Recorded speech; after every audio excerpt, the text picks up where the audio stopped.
ಓಂ ಶಾಂತಿ. ವಿಶೇಷವಾಗಿ ಭಗವಂತನ ಪ್ರೀತಿಯ ಮಕ್ಕಳಿಗೋಸ್ಕರ ವಿಶೇಷ ತರಗತಿಯನ್ನ ಏನು ಬಾಬಾ ಆಯೋಜನೆ ಮಾಡಿದ್ದಾರೆ. ಆ ತರಗತಿಗೆ ಪ್ರೀತಿಯಿಂದ, ಸ್ನೇಹದಿಂದ, ಆಸಕ್ತಿಯಿಂದ ಆಗಮಿಸಿರುವಂತಹ ತಮಗೆಲ್ಲರಿಗೂ ಕೂಡ ಭಗವಂತನ ಕಡೆಯಿಂದ ಹೃತ್ಪೂರ್ವಕವಾದಂತಹ ಸುಸ್ವಾಗತ. ಇವತ್ತಿನ ಮುರಳಿಯ ಒರಿಜಿನಲಿ ದಿನಾಂಕ 15/12/2002. ಮುರಳಿ ಯಾವುದೇ ದಿನಾಂಕದ್ದು ಇದ್ರೂ ಸಹ ಆ ಸಮಯಕ್ಕೆ ತಕ್ಕಾಗಿ ಮಕ್ಕಳಿಗೆ ಬೇಕಾಗಿರುವಂತಹ ವಿಷಯವನ್ನ ತಿಳಿಸುವಂತಹ ಕರ್ತವ್ಯವನ್ನ ಭಗವಂತ ಮಾಡ್ತಾರೆ. ಹಾಗಿದ್ರೆ ಈ ಮುರಳಿಯ ಮುಖಾಂತರ ಭಗವಂತ ನಮ್ಗೆ ಏನು ತಿಳಿಸ್ತಾ ಇದ್ದಾರೆ? ಸಮಯ ಪ್ರಮಾಣ, ಅವಶ್ಯಕತೆಯ ಅನುಸಾರ, ನಾಟಕದ ಅನುಸಾರ ಲಕ್ಷ್ಯ ಮತ್ತು ಲಕ್ಷಣದ ಸಮಾನತೆಯ ಮೂಲಕ ತಂದೆಯ ಸಮಾನರಾಗಿ. ನಮ್ಮೆಲ್ಲರ ಲಕ್ಷ್ಯ ತಂದೆಯ ಸಮಾನರು ಆಗೋದಾಗಿದೆ. ಲಕ್ಷ್ಯ ಅಂತೂ ಎಲ್ಲರದು ಇದೆ, ಅದೇ ಲಕ್ಷಣ ಇದೆಯಾ? ಇದು ಲಕ್ಷಣ ಏನು? ಎಲ್ಲರಿಗೂ ಫಸ್ಟ್ ರ್ಯಾಂಕ್ ಬರಬೇಕು ಅಂತ ಆಸಕ್ತಿ ಇರುತ್ತೆ. ಅದಷ್ಟು ಚೆನ್ನಾಗಿ ಶಿಸ್ತುಬದ್ಧವಾಗಿ ಓದ್ತಾರ, ಮನಃಪೂರ್ವಕವಾಗಿ ಸಾಧನೆಯನ್ನ ಮಾಡ್ತಾರ ಹೇಳುವಂಥದ್ದೊಂದು ಪ್ರಶ್ನೆ. ಅದಕ್ಕಾಗಿ ತಂದೆಯ ಸಮಾನರಾಗೋದು ಅಂತಂದ್ರೆ ಏನು? ಭಗವಂತ ಸದಾ ವಿಶ್ವಕ್ಕೆ ಕೊಡುವಂತ ಕೆಲಸವನ್ನು ಮಾಡ್ತಾರೆ ಹೊರತು ತೆಗೆದುಕೊಳ್ಳುವಂತ ಇಚ್ಛೆ ಅವನಲ್ಲಿ ಇಲ್ಲ, ಅವನಿಗೆ ಬೇಕಾಗೂ ಇಲ್ಲ. ನಮ್ಮ ಹಾಗೆ ಅವನಿಗೆ ಶರೀರ ಇಲ್ಲ, ದುಃಖ ಕಷ್ಟಗಳು ಬರೋದಿಲ್ಲ. ಅದಕ್ಕಾಗಿ ಈ ಪ್ರಪಂಚದ ಯಾವುದೇ ವಸ್ತು, ವ್ಯಕ್ತಿ, ವಿಷಯಗಳು, ಸನ್ಮಾನಗಳು, ಗುಣಗಾನಗಳು, ಹೊಗಳಿಕೆ ಅವನಿಗೆ ಬೇಕಾಗಿಲ್ಲ. ಆದರೆ ಯಾರಿಗೆ ಬೇಕಾಗಿಲ್ವೋ 2500 ವರ್ಷ ಅವಂದೇ ಗಾಯನ ಆಗತ್ತೆ. ಯಾಕಂದ್ರೆ ಇವತ್ತಿನ ದಿನ ಅವನು ಮಾಡಿರುವಂತಹ ಕರ್ಮಕ್ಕೆ, ಆ ಕರ್ಮದ ಫಲವನ್ನ ಇವತ್ತೇ ತಿಂದುಬಿಟ್ಟು ಭಗವಂತ ಖಾಲಿ ಮಾಡೋದಿಲ್ಲ. ಅವನಿಗೆ ಕರ್ಮದ ಫಲ ಬೇಕಾಗೂ ಇಲ್ಲ. ನೀವು ಬೇಡ ಅಂತಂದ್ರೂ ಕೂಡ ನಾಟಕದ ಅನುಸಾರ ಅದು ಸಿಕ್ಕೇ ಸಿಗತ್ತೆ. ನೀವು ಮಾಡಿರುವಂತ ಕರ್ಮದ ಫಲ ಸಿಗತ್ತೆ. ತೆಗೆದುಕೊಳ್ಳೋದು ಬೇಡೋದು ನಿಮ್ಮ ವಿವೇಚನೆಗೆ ಬಿಟ್ಟಿರುವಂಥದ್ದು. ಹಾಗೆ ಸದಾಕಾಲ ಸರ್ವರಿಗೂ ಕೂಡ ಒಳ್ಳೆಯದನ್ನು ಬಯಸುತ್ತಾ ಒಳ್ಳೆಯದನ್ನ ಕೊಡುವಂಥವರಾಗಿ, ದಾತ ಸರ್ವರಿಗೂ ಕೊಡುವಂಥವರಾಗಿ, ಅದರಲ್ಲಿ ಭಿನ್ನತೆ ಬೇಡ. ಜಾತಿ, ಮತ, ಧರ್ಮ, ಲೌಕಿಕ, ಅಲೌಕಿಕ, ಶ್ರೀಮಂತರು, ಬಡವರು, ಚಿಕ್ಕವರು, ದೊಡ್ಡವರು, ಸ್ತ್ರೀ, ಪುರುಷ, ಯಾವುದರ ಭೇದ ಭಾವ ಇಲ್ಲದೇನೆ ಸದಾಕಾಲ ಸರ್ವರಿಗೂ ಕೂಡ ಭಗವಂತನ ಶಕ್ತಿಯನ್ನ ಕೊಡಲಿಕ್ಕೆ ನಾವು ನಿಮಿತ್ತರಾಗಬೇಕು. ನಾಟಕದ ಅನುಸಾರದಲ್ಲಿ ನಿಮಗೆ ಎಲ್ಲಿ ಬೇಕಾದ್ರೂ ಭಗವಂತ ಇಡ್ಸಿರಬಹುದು. ಮದುವೆ ಮನೇಲಿ ಇರಬಹುದು, ತರಕಾರಿ ಮಾರ್ಕೆಟ್ ಅಲ್ಲಿ ಇರಬಹುದು, ಮೌಂಟ್ ಆಬೂದಲ್ಲಿ ಮಿಲನಕ್ಕೆ ಹೋಗಿರಬಹುದು. ಆರೋಗ್ಯ ಸರಿ ಇಲ್ಲ ಅಂತ ಹೇಳ್ಬಿಟ್ಟು ಹಾಸ್ಪಿಟಲಲ್ಲೂ ಕೂಡ ಇಟ್ಟಿರಬಹುದು. ಕೆಲವೊಂದು ಸಮಯದಲ್ಲಿ ನನಗೆ ರಾತ್ರಿ ನಿದ್ರೆ ಬರೋದಿಲ್ಲ, ಕಾರಣ ಏನು ಅಂತ ಗೊತ್ತಿಲ್ಲ. ಆದ್ರೆ ನಿದ್ರೆ ಬಂದಿಲ್ಲ ಅಂತ ನಾನು ಚಿಂತೆ ಮಾಡಲ್ಲ. ಬಾಬನ ಜೊತೆ ಯೋಗ ಮಾಡ್ತಾ ಇರ್ತಾನೆ, ಮಾತಾಡ್ತಾ ಇರ್ತಾನೆ, ಮನಸ್ಸನ್ನ ಅಲ್ಲಿ ಇಡುವಂತ ಪ್ರಯತ್ನವನ್ನು ನಾನು ಮಾಡ್ತೇನೆ. ಆಗ ಮರುದಿನ ದಿನನಿತ್ಯದ ಕೆಲಸ ಕಾರ್ಯಕ್ಕೆ ನನಗೇನು ತೊಂದರೆ ಆಗೋದಿಲ್ಲ. ಹಾಗೆ ಸಮಯ ಸಿಕ್ಕಿದಾಗಲೆಲ್ಲನೂ ಕೂಡ ಈಶ್ವರ್ಯ ಸೇವೆಯ ಚಿಂತನೆ ನಡೀತಾ ಇರಬೇಕಾಗ್ತದೆ. ಅದಕ್ಕಾಗಿ ಸಮಯದ ಅನುಸಾರ ಈಗ ನೀವೇನಾಗಬೇಕು? ತಂದೆಯ ಸಮಾನರಾಗಬೇಕು. ಅಂತಂದ್ರೆ ಅಲ್ಲಿ ತಂದೆಗೆ ಕರ್ಮವನ್ನು ಮಾಡಲಿಕ್ಕೆ ನೀವು ಸಂಪೂರ್ಣವಾದಂತ ಅವಕಾಶವನ್ನ ನಾವು ಅವರಿಗೆ ಕೊಡಬೇಕು. ಅವನ ಕಾರ್ಯದಲ್ಲಿ ನಾವು ಮಧ್ಯದಲ್ಲಿ ಅಡ್ಡಗೋಡೆಯಾಗಿ ಬರಕೂಡದು. ಬೇಹದ್ದಿನ ರೂಪದಲ್ಲಿ ನಿರಂತರವಾಗಿ ಅವನು ಕೊಡ್ತಾ ಇರಬೇಕು. ಅದಕ್ಕಾಗಿ ಆ ಒಂದು ಸ್ಥಳದಲ್ಲಿ, ಇಲ್ಲಿ ಭ್ರಕುಟೆ ಸ್ಥಳದಲ್ಲಿ ಸಂಪೂರ್ಣವಾಗಿ ಅವನಿಗೆ ಶುದ್ಧವಾದಂತ ಮನಸ್ಸಿನಿಂದ ಆ ಸ್ಥಳವನ್ನ ಬಿಟ್ಟು ಕೊಡಬೇಕಾಗ್ತದೆ. ಆ ರೀತಿ ಹೆಚ್ಚಿನ ಸಮಯವನ್ನ, ಹೆಚ್ಚಿನ ಸಾಧನೆಯನ್ನ ಮಾಡಬೇಕು ಅಂದ್ರೆ ಏನು ಮಾಡಬೇಕು ಅಂತ ಇವತ್ತಿನ ಮುರಳಿಯಲ್ಲಿ ಬಾಬಾ ಹೇಳಿದ. ಇವತ್ತು 4 ಕಡೆಯ ಸರ್ವ ಸ್ವಮಾನಧಾರಿ ಮಕ್ಕಳನ್ನ ನೋಡಿ ಬಾಬಾ ಹರ್ಷಿತರಾಗ್ತಾ ಇದ್ದಾರೆ. ಸ್ವಮಾನ, ಸ್ವ ಅಂದ್ರೆ ಆತ್ಮ, ಆತ್ಮನಿಗೆ ಮಾನ, ಗೌರವ ಯಾರು ಕೊಡ್ತಾರೆ? ಲೌಕಿಕದಲ್ಲೂ ಸಹ ಗೌರ್ಮೆಂಟ್ನವರಾಗ್ಲಿ, ಪ್ರೈವೇಟ್ ಕಂಪ್ನಿಯವರಾಗ್ಲಿ ಕೆಲಸಕ್ಕೆ ತೆಗೆದುಕೊಂಡಾಗ ಎಲ್ಲರದು ಒಂದೇ ರೀತಿ ಪೋಸ್ಟ್ ಪೊಸಿಷನ್ ಇರೋದಿಲ್ಲ ಆತ್ಮೀಯರೇ. ಅವರ ಯೋಗ್ಯತೆ, ಅರ್ಹತೆ, ಶಕ್ತಿಯಾನುಸಾರ, ಅನುಭವದ ಆಧಾರದಲ್ಲಿ ಪೋಸ್ಟ್ ಬೇರೆ, ಹೆಸರು ಬೇರೆ, ಕೆಲಸ ಬೇರೆ, ಸಂಬಳ ಬೇರೆ, ಗೌರವ ಬೇರೆ ಅಲ್ವಾ? ಎಲ್ಲ ಒಂದೇ ಫ್ಯಾಕ್ಟ್ರಿನೇ, ಒಂದೇ ಸರಕಾರನೇ, ಆದರೆ ಅಲ್ಲಿ ಕೆಲಸ ಮಾಡೋರು ಮಾತ್ರ ಬೇರೆ ಬೇರೆಯಲ್ಲಿರ್ತಾರೆ. ಹಾಗೆ ಈಶ್ವರಿ ವಿಶ್ವವಿದ್ಯಾಲಯದಲ್ಲೂ ವಿಶೇಷವಾಗಿ ವಿಶ್ವ ಪರಿವರ್ತನೆ ಮಾಡುವಂತ ಈ ಒಂದು ಮಹಾನ್ ಕಾರ್ಯದ ಭಗವಂತನ ಈ ಒಂದು ದೊಡ್ಡ ಫ್ಯಾಕ್ಟರಿಯಲ್ಲಿ ಯೋಗ್ಯತೆಯ ಅನುಸಾರದಲ್ಲಿ ಭಗವಂತ ಬೇರೆ ಬೇರೆ ಆತ್ಮಗಳಿಗೆ ಪೋಸ್ಟ್ ಪೊಸಿಷನ್, ಆಮೇಲೆ ಬ್ಯಾಡ್ಜ್, ಬ್ಯಾಡ್ಜ್ ಅಂದ್ರೆ ಈ ಬ್ಯಾಡ್ಜ್ ಅಲ್ಲ, ಇಲ್ಲಿರುವಂತ ಈ ಬ್ಯಾಡ್ಜ್ ಅಲ್ಲ, ಸೂಕ್ಷ್ಮ ರೂಪದ ಆ ಅಧಿಕಾರವನ್ನ ಬಾಬಾ ಟ್ರಾನ್ಸ್ಫರ್ ಮಾಡ್ತಾ ಹೋಗ್ತಾನೆ. ಅದು ನಿರಾಕಾರ, ಅನುಭವಿಸಿದವನಿಗೆ ಮಾತ್ರ ಗೊತ್ತು. ನೋಡಿ, ಯಾರೊಬ್ರು ಒಳ್ಳೆ ಪೊಸಿಷನ್ ಅಲ್ಲಿ ಇದ್ದಾರೆ ಅಂತ ತಿಳ್ಕೊಳ್ಳಿ. ಪ್ರೈಮ್ ಮಿನಿಸ್ಟರ್ ಇರ್ಬೋದು, ಚೀಫ್ ಮಿನಿಸ್ಟರ್ ಇರ್ಬೋದು, ಫಿಲ್ಮ್ ಆಕ್ಟರ್ ಇರ್ಬೋದು, ಶ್ರೀಮಂತ ವ್ಯಕ್ತಿ ಇರಬಹುದು. ಅವನಿಗೆ ತನ್ನ ಪೋಸ್ಟಿನ ಬಗ್ಗೆ ಎಷ್ಟೊಂದು ನಶೆ ಇರ್ತದಲ್ವಾ? ಮಾತಾಡ್ಬೇಕಾದರೆ ಡಾಕ್ಟರ್ ಇರ್ಬೋದು, ಇಂಜಿನಿಯರ್ ಇರ್ಬೋದು, ಆ ನಶೆ ಅವನ ವೃತ್ತಿ, ಅವನ ಪೋಸ್ಟ್ ಪೊಸಿಷನ್ ಹೇಳುವಂಥದ್ದು ಅವನು ಮಾಡುವಂತ ಪ್ರತಿಯೊಂದು ಕರ್ಮದಲ್ಲೂ ಕೂಡ ಆತ್ಮೀಯರೇ ಸಮಾವೇಶ ಆಗಿರುತ್ತೆ. ಹಾಗೆ ಇಲ್ಲಿ ಭಗವಂತ ಕೇಳ್ತಾರೆ, ನನ್ನ ಮಕ್ಕಳು ಪ್ರತಿಯೊಂದು ಕರ್ಮವನ್ನು ಮಾಡಬೇಕಾದ್ರೂ ಕೂಡ ನಾನು ಕೊಟ್ಟಿರುವಂತ ಸ್ವಮಾನ ಅದನ್ನ ಧರಿಸಿ ಬಿಟ್ಟು ಸ್ಮೃತಿಯಲ್ಲಿ, ಗಮನದಲ್ಲಿ, ಸ್ಥಿತಿಯಲ್ಲಿ, ನಶೆಯಲ್ಲಿ ಅನುಭವಯುಕ್ತರಾಗಿ ಕರ್ಮವನ್ನು ಮಾಡ್ತಾ ಇದ್ದಾರಾ? ಬಾಬನ ಮನೆಯಲ್ಲಿ ಆದ್ಮೇಲೆ ನಾವೆಲ್ಲ ವೈಟ್ ಡ್ರೆಸ್ ಅನ್ನು ಹಾಕೊಳ್ತೀವಿ, ಬ್ಯಾಡ್ಜ್ ಅನ್ನು ಹಾಕೊಳ್ತೀವಿ. ಆವಾಗ ಜನ ನಮ್ಮನ್ನ ಬ್ರಹ್ಮಕುಮಾರ ಕುಮಾರಿ ಅಂತ ನೋಡ್ತಾರೆ ಅಲ್ವಾ? ಅಷ್ಟೇ ಗೌರವವನ್ನು ಕೊಡ್ತಾರಲ್ವಾ?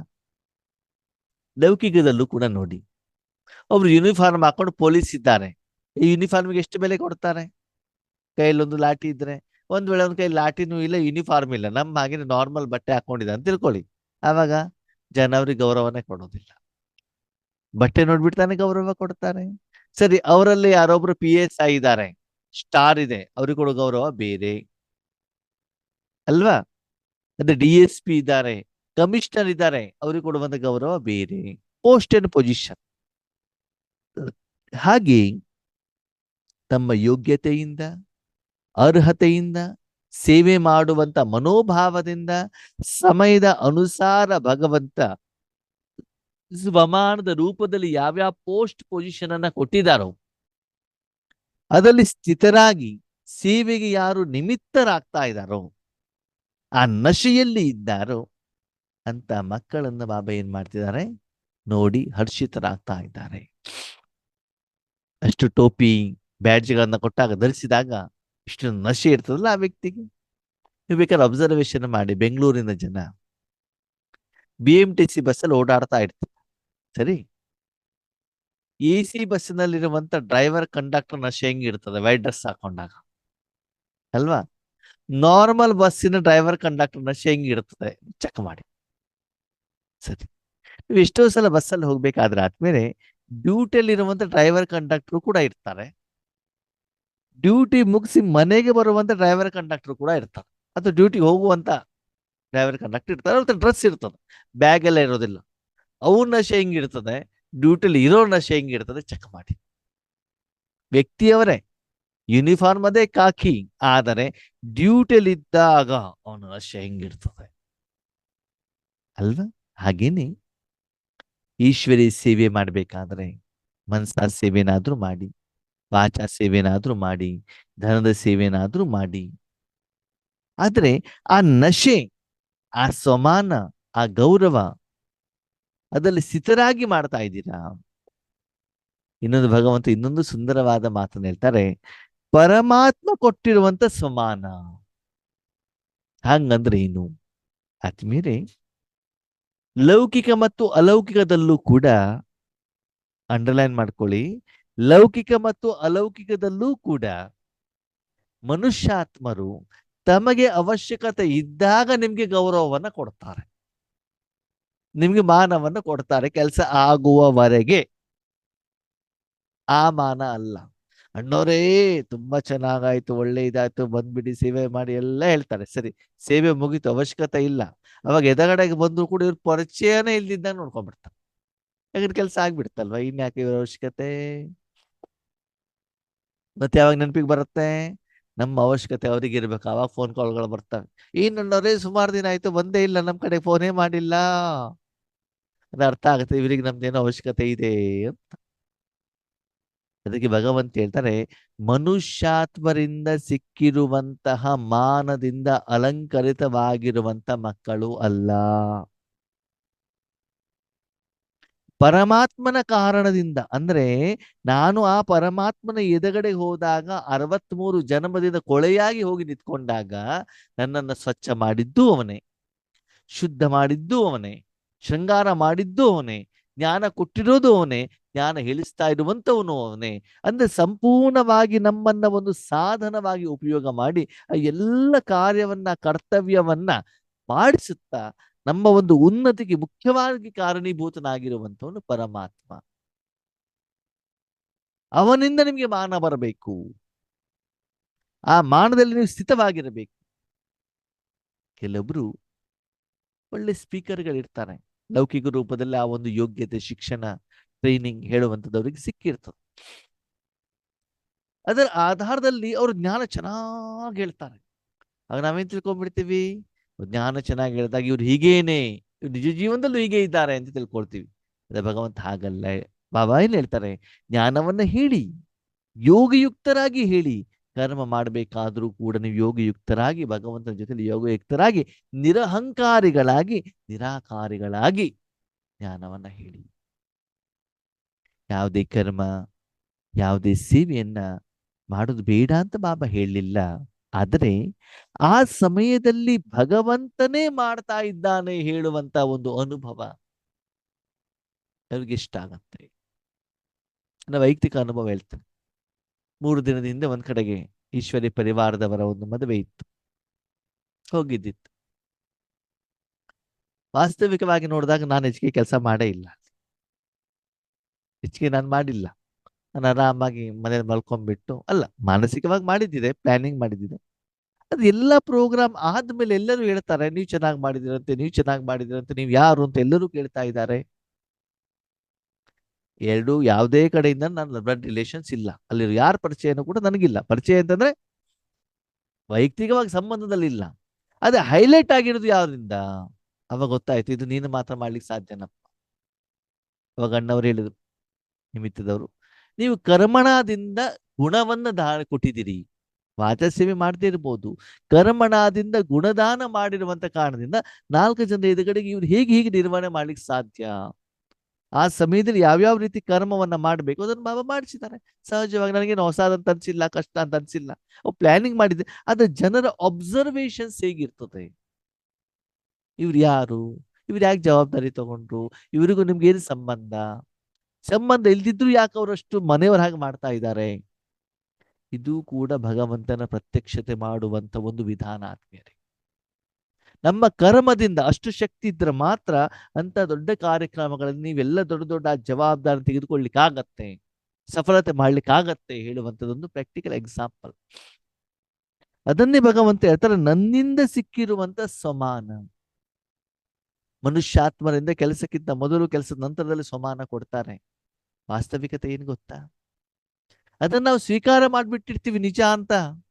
ಸ್ವಲ್ಪ ದಿನ ಆದ್ಮೇಲೆ ಅವರು ಕೂಡ ಮರೆತು ಬಿಡ್ತಾರೆ. ಆದ್ರೆ ನಾವು ಮರೆತಿರೋದಿಲ್ಲ ಯಾವ್ದನ್ನ ಹೊಗಳಿರೋದನ್ನ. ನೆಕ್ಸ್ಟ್ ಟೈಮ್ 2 ವರ್ಷದ ನಂತರ ಹೋದಾಗ ಇವ್ರು ಹಿಂಗೇ ಹೊಗಳ್ತಾರೆ ಅಂತ ತಿಳ್ಕೊಂಡ್ಬಿಟ್ಟು ನೀವು ಹೋಗಿರ್ತೀರಿ. ನಿಮ್ಮನ್ನ ಅವರು ಮರೆತು ಬಿಟ್ಟಿರ್ತಾರೆ. ಆ ನೆನಪನ್ನ, ಆ ಸಹಾಯವನ್ನ, ಸಂಯೋಗವನ್ನ ಮರೆತು ಬಿಟ್ಟಿರ್ತಾರೆ. ಮರೆತು ಬಿಟ್ಟು ನಿಮ್ಮನ್ನ ಹೊಗಳೋದು ಬಿಡಿ, ಓಂ ಶಾಂತಿ ಹೇಳೋದು, ಸೆಕೆಂಡ್ ಕೊಡೋದನ್ನು ಕೂಡ ಮರೆತು ಬಿಟ್ಟಿರ್ತಾರೆ. ಅವ್ರು ನಿಮ್ಗೆ ಎಷ್ಟು ಬೇಜಾರಾಗತ್ತೆ ಗೊತ್ತಾ? ಕಾರಣ ಏನ್ ಹೇಳಿ? 2 ವರ್ಷದ ಮೊದಲೇ ಬಲೂನಲ್ಲಿ ಗಾಳಿ ಹಾಕ್ಸ್ಕೊಂಡಿದಿರಲ್ಲ, ಅದರಿಂದ ಉಬ್ಬು ಬಿಟ್ಟಿದ್ರಿ. 2 ವರ್ಷದಂತ ಸುಜಿ ಬಿಟ್ರು, ಡಬ್ ಅಂತ ಹೊಡೆದಾಗ್ಬಿಡ್ತು. ಅದಕ್ಕಾಗಿ ಯಾವಾಗ್ಲೂ ಕೂಡ ಗಾಳಿ ಹಾಕ್ಸ್ಕೊಳ್ಬೇಡಿ. ಮನುಷ್ಯಾತ್ಮರಿಂದ ಇರ್ಬೋದು, ಪರಮಾತ್ಮನಿಂದ ಇರ್ಬೋದು, ಯಾವಾಗ್ಲೂ ಗಾಳಿ ಪರ್ಮನೆಂಟ್ ಅಲ್ಲ. ಯಾವಾಗ ಬೇಕಾದ್ರೂ ಸಣ್ಣ ಹೋಲು ಬಂದ್ಬಿಟ್ಟು ಡಬ್ ಅಂತ ಹೊಡೆದಾಗ್ಬಿಡ್ತು. ಅದಕ್ಕಾಗಿ ಭಗವಂತ ಸ್ವಮಾನ, ಇಷ್ಟು ಟೈಟಲ್ಸ್ ನಾನು ಕೊಟ್ಟಿದ್ದೇನೆ. ಹೇಳಲಿಕ್ಕೊಂದು ಇಷ್ಟು ದೊಡ್ಡ ಲಿಸ್ಟ್ ಆಗತ್ತೆ, ಗಾಯನವನ್ನ ಮಾಡಬಹುದು. ಆದರೆ ಆ ಗಾಯನಕ್ಕೆ ಯೋಗ್ಯರಾರು ಆತ್ಮೀಯರು ಯೋಚನೆ ಮಾಡಿ. ಜ್ಞಾನ ನಮ್ಮ ಮೂಲಕ ಹೇಳ್ತಾ ಇದ್ದಾರೆ, ಜ್ಞಾನನಂದ ಅಲ್ಲವಲ್ಲ? ಹೇಳ್ತಾ ಇರೋದು ಜ್ಞಾನ ಅಲ್ಲವಲ್ಲ? ಮಾಸ್ಟರ್ ಸರ್ವಶಕ್ತಿವಂತ ಆಳ್ತೀವಿ, ಶಕ್ತಿನಂದ ಅಲ್ಲವಲ್ಲ? ಓಕೆ, ನಾವು ಕೇವಲ ನಿಮಿತ್ತ ಅಷ್ಟೇ. ಆದ್ರೆ ಜನರಿಗೆ ಕಣ್ಣಿಗೆ ಕಾಣೋದು ನಾವಲ್ವಾ? ಯಾವಾಗ ಆ ವಸ್ತುಗೆ, ವ್ಯಕ್ತಿಗೆ, ವಿಷಯಕ್ಕೆ ನಾನು ಕಾರಣೀಭೂತನಲ್ದಿದ್ದಾಗ ಅದನ್ನ ನಾನು ಮಾಡಿದ್ದೇನೆ ಹೇಳುವುದಕ್ಕೆ ನನಗೆ ಏನು ಅಧಿಕಾರ ಇದೆ ಹೇಳಿ ನೋಡೋಣ. ಆದ್ರೆ ಆ ವಾಸ್ತವಿಕತೆಯನ್ನು ನಾವೇನ್ ಮಾಡೋದಿಲ್ಲ, ಅರ್ಥ ಮಾಡ್ಕೊಳ್ಳೋದಿಲ್ಲ.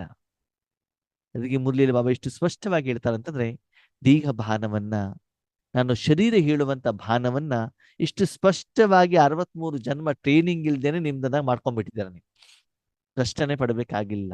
ನಾನು ಮಹಿಳೆ, ನಾನು ಅತ್ತೆ, ನಾನು ಸೊಸೆ, ನಾನು ಮಗನಿಗೆ ಬೈಬೋದು, ಪತಿ ಜೊತೆ ಜಗಳ ಮಾಡ್ಬೋದು, ಇದೆಲ್ಲ ಪಟ್ಟಂತೆ ಮಾಡ್ಕೊಂಡ್ಬಿಟ್ಟಿದ್ದೀನಿ ಅಲ್ವಾ? ಯಾಕೆ? ಯಾಕಂದ್ರೆ ನಾನು ಸೀರಿಯಲ್ ಅಲ್ಲಿ ಅದೇ ತೋರಿಸಿದ್ದು, ಪಕ್ಕದ ಮನೇಲಿ ಅದೇ ಮಾಡ್ತಾ ಇರೋದು, ಫಿಲ್ಮ್ ಅಲ್ಲೂ ಕೂಡ ಅದನ್ನೇ ತೋರಿಸಿರೋದು, ನಾವು ಕೂಡ ಅದೇ ಮಾಡ್ತೀವಿ. ನನಗೆ ಗೌರವ ಕೊಡ್ಲಿಲ್ಲ, ನನ್ನ ಮಾತನ್ನು ಕೇಳಬೇಕು. ದೇಹ ಭಾನ, ದೇಹ ಅಭಿಮಾನ, ಅಹಂಕಾರ ಎಷ್ಟಿದೆ, ಎಷ್ಟು ಸಹಜವಾಗಿ ನಾನು ದೇಹ ಅಂತ ಒಪ್ಕೊಂಡ್ಬಿಟ್ರು. ಇಷ್ಟು ವರ್ಷ ಭಗವಂತ ಬಂದ್ಬಿಟ್ಟು ನೀನು ಆತ್ಮ ಅಂದ್ರೂ ಕೂಡ ಆ ದೇಹಿ ಅಭಿಮಾನಿಸಿತಿ. ಯಾವುದು? ನನ್ನ ಆತ್ಮ ಶರೀರದಿಂದ ಭಿನ್ನ ಹೇಳುವಂತ ರೀತಿಯಲ್ಲಿ ಕರ್ಮ ನಿಮ್ದು ಆಗ್ತಾ ಇಲ್ಲ ಆತ್ಮೀಯರೇ. ಹಾಗಿದ್ರೆ ಸ್ವಮಾನ ಅಂತಂದ್ರೇನು? ಎಷ್ಟು ಪರಮಾತ್ಮ ಆತ್ಮನನ್ನು ಉಪಯೋಗ ಮಾಡ್ತಾ ಹೋಗ್ತಾರೋ ಅಷ್ಟು ಆತ್ಮದ ಮಾನ ಗೌರವ ಆಗತ್ತೆ ಆತ್ಮೀಯರೇ. ನಿಮ್ಗೆ ಗೊತ್ತಿರಲಿ, ಪಾತ್ರೆ ಇದೆಯಲ್ಲ, ಪಾತ್ರೆಯನ್ನೇ ಅಡಿಗೆ ಮಾಡ್ಲಿಕ್ಕೆ ಎಷ್ಟು ಉಪಯೋಗ ಮಾಡ್ತಿರೋ ಅಷ್ಟು ಮಲಿನ ಆಗ್ತಾ ಹೋಗ್ತದೆ. ಅದೇ ಪಾತ್ರೆಯನ್ನ ನೀರಿನ ಜೊತೆ ಸಂಪರ್ಕದಲ್ಲಿ ತರ್ತಾ ಹೋದಾಗ ಪಾತ್ರೆ ಏನಾಗ್ತಾ ಹೋಗ್ತದೆ? ಪರಿಶುದ್ಧವಾಗ್ತಾ ಹೋಗ್ತದೆ. ಪಾತ್ರೆ ಹೇಳ್ತೆ ನಾನು ಕ್ಲೀನ್ ಆದೆ. ನೀನೇನು ಕ್ಲೀನ್ ಆಗಿರೋದು? ನೀನನ್ನು ಕ್ಲೀನ್ ಮಾಡೋದು ನೀರು, ನೀರಿನ ಗುಣ ಅದು, ಸೋಪಿನ ಗುಣ ಅದು, ಬ್ರಷ್ಿನ ಗುಣ ಅದು, ವ್ಯಕ್ತಿ ತಿಕ್ಕಿದ ತೊಳೆದಿದ ಉಜ್ಜಿದಾನಲ್ಲ ಅವನ ಪರಿಶ್ರಮ ಅದು, ನಿನ್ನದಲ್ಲ. ಇವತ್ತು ನಾವು ಪರಿಶುದ್ಧರಾಗಲಿಕ್ಕೆ, ನಮ್ಮ ಮೂಲಕ ಈಶ್ವರಿ ಸೇವೆಯನ್ನ ಮಾಡಲಿಕ್ಕೆ, ಎದುರುಗಡೆ ಆತ್ಮರು ಭಗವಂತನ ಮಗು ಆಗೋದಕ್ಕೆ, ಅವರು ಮುಂದುವರಿಲಿಕ್ಕೆ, ಅವರ ಆಶೀರ್ವಾದ ಸಿಗಲಿಕ್ಕೆ ನಾವ್ಯಾರು ಕಾರಣೀಭೂತರಲ್ಲ. ಒಂದು ಖುಷಿ ಇರ್ಲಿ, ಏನು ಅಂತಂದ್ರೆ ಇಂತಹ ಮಹಾನ್ ಕಾರ್ಯಕ್ಕೆ ಭಗವಂತನನ್ನು ಆಯ್ಕೆ ಮಾಡಿಕೊಂಡಿದಲ್ಲ, ಅದು ಮಾತ್ರ ಸಂತೃಪ್ತ ಭಾವ ಇರ್ಲಿ. ಆ ಎಲ್ಲ ಏನು ಸ್ವಮಾನ ಇದೆ ಅದು ಭಗವಂತನಿಗೆ ಅರ್ಪಣೆ ಆಗುವಂಥದ್ದು. ಯಾಕಂದ್ರೆ ಅದಕ್ಕೋಸ್ಕರ ನಾನೇನೂ ಮಾಡಿಲ್ಲ. ಕೆಲವೊಂದ್ಸಲ ನಿಮಿತ್ತ ಆತ್ಮರು ಲೌಕಿಕದಲ್ಲಿರ್ಬೋದು, ಅಲೌಕಿಕದಲ್ಲಿರ್ಬೋದು, ಅವರ ಹೊಗಳಿಕೆಗೆ ನಾವೇನ್ ಮಾಡ್ತೀವಿ? ಮನಸ್ಸೋತು ಬಿಡ್ತೀವಿ. ಹೊಗಳಿಕೆಗಿರ್ಬೋದು, ತೆಗಳಿಕೆಗಿರ್ಬೋದು, ಸಿಟ್ಟಿಗಿರ್ಬೋದು, ಹೆಸರು ಕೀರ್ತಿಗೋಸ್ಕರ ಇರ್ಬೋದು, ಮನಸ್ಸೋತ್ ಬಿಟ್ಟು ಸೇವೆಗೆ ನಿಮಿತ್ತರಾಗ್ತೀವಿ. ಅವಾಗೇನಾಗತ್ತೆ? ಆ ಖುಷಿ ಸಿಗೋದಿಲ್ಲ ಆತ್ಮೀಯರೇ. ಅದಕ್ಕಾಗಿ ಭಗವಂತ ಹೇಳ್ತಾರೆ, ನಿನಗೆ ಸಮಾನವನ್ನು ಯಾರು ಕೊಟ್ಟಿದ್ದಾನೆ? ಪರಮಾತ್ಮನಿಂದ ಸಿಕ್ಕಿದ್ಯಾ? ಮನುಷ್ಯಾತ್ಮನಿಂದ ಸಿಕ್ಕಿದ್ಯಾ? ಮನುಷ್ಯಾತ್ಮರ ಮಾಯಿಂದ ಸಿಗುವಂತ ಸುಮಾನವನ್ನ ಗುರುತಿಸೋದು ತುಂಬಾ ಕಷ್ಟ. 20 ವರ್ಷ 30 ವರ್ಷ ಎಲ್ಲ ದುಡಿಸ್ಕೊಂಡ್ಬಿಟ್ಟು ಆಮೇಲೆ ಏನ್ ಮಾಡ್ತಾರೆ ಗೊತ್ತಾ? ಕಬ್ಬನ್ನ ತಗೊಂಡು ಬಂದು ಬಾಯಲ್ಲಿ ಹಾಕಿ ಚೆನ್ನಾಗಿ ಅಗದು ಅದಕ್ಕೆ ರಸ ಇಲ್ಲ ಅಂತ ಅಂದಾಗ ಏನ್ ಮಾಡ್ತಾರೆ ಹೇಳಿ? ಅದನ್ನ ತೆಗೆದು ಬಿಸಾಕ್ತಾರಲ್ಲ. ಹಾಗೆ ನಿಮ್ಮ ಹತ್ರ ಶಾರೀರಿಕ ಶಕ್ತಿ ಇಲ್ಲ, ಹಣ ಇಲ್ಲ, ಏನು ಇಲ್ಲ ಅಂತಂದ್ರೆ ನೀವೇನು ಮಾಡೇ ಇಲ್ಲ ಅಂತ ಬಂದ್ಬಿಡ್ತಾರೆ. ಅದಕ್ಕೆ ಈಗ ಆದ್ಮೇಲೆ ನಿಮ್ಗೆ ನನ್ನ ವೈಯಕ್ತಿಕವಾದಂತ ಒಂದು ನಿವೇದನೆ ಏನು ಅಂತಂದ್ರೆ, ದಯವಿಟ್ಟು ಈ ಪ್ರಪಂಚದಲ್ಲಿ ನಂಬಿದೆ ಭಗವಂತನನ್ನು ಮಾತ್ರ ನಂಬಿ, ಮತ್ತೆ ಬೇರೆ ಯಾರ ಮಾತಿಗೂ ಕೂಡ ನಂಬಿಬಿಟ್ಟು ಕೆಡಬೇಡಿ. ಯಾರ ಮಾತು ಸತ್ಯ ಅಲ್ಲ. ಅವರವರ ಸ್ವಾರ್ಥಕ್ಕೆ ತಕ್ಕಾಗಿ, ಸಮಯಕ್ಕೆ ತಕ್ಕಾಗಿ ನಿಮ್ಮ ಚೆನ್ನಾಗಿ ಏನ್ ಮಾಡ್ತಾರೆ? ಬೆಣ್ಣೆ ಹಚ್ತಾರೆ ಆತ್ಮೀಯರೇ. ಅಯ್ಯೋ ಅಣ್ಣವ್ರೆ, ನಮ್ಗೆ ಗೊತ್ತೇ ಆಗ್ಲಿಲ್ಲ, ಇವರು ಹಿಂಗ್ ಮಾಡ್ತಾರ ಅಂತ ನಾಳೆ ಕ್ವಶನ್ ಮಾರ್ಕ್ ತಗೊಂಡು ಬರ್ಬೇಕು. ಭಗವಂತ ಮಾತ್ರ ಸತ್ಯ, ನಿತ್ಯ, ಪವಿತ್ರ, ಪರ್ಫೆಕ್ಟ್, ಎಕ್ಯುರೇಟ್, ನಿಜ.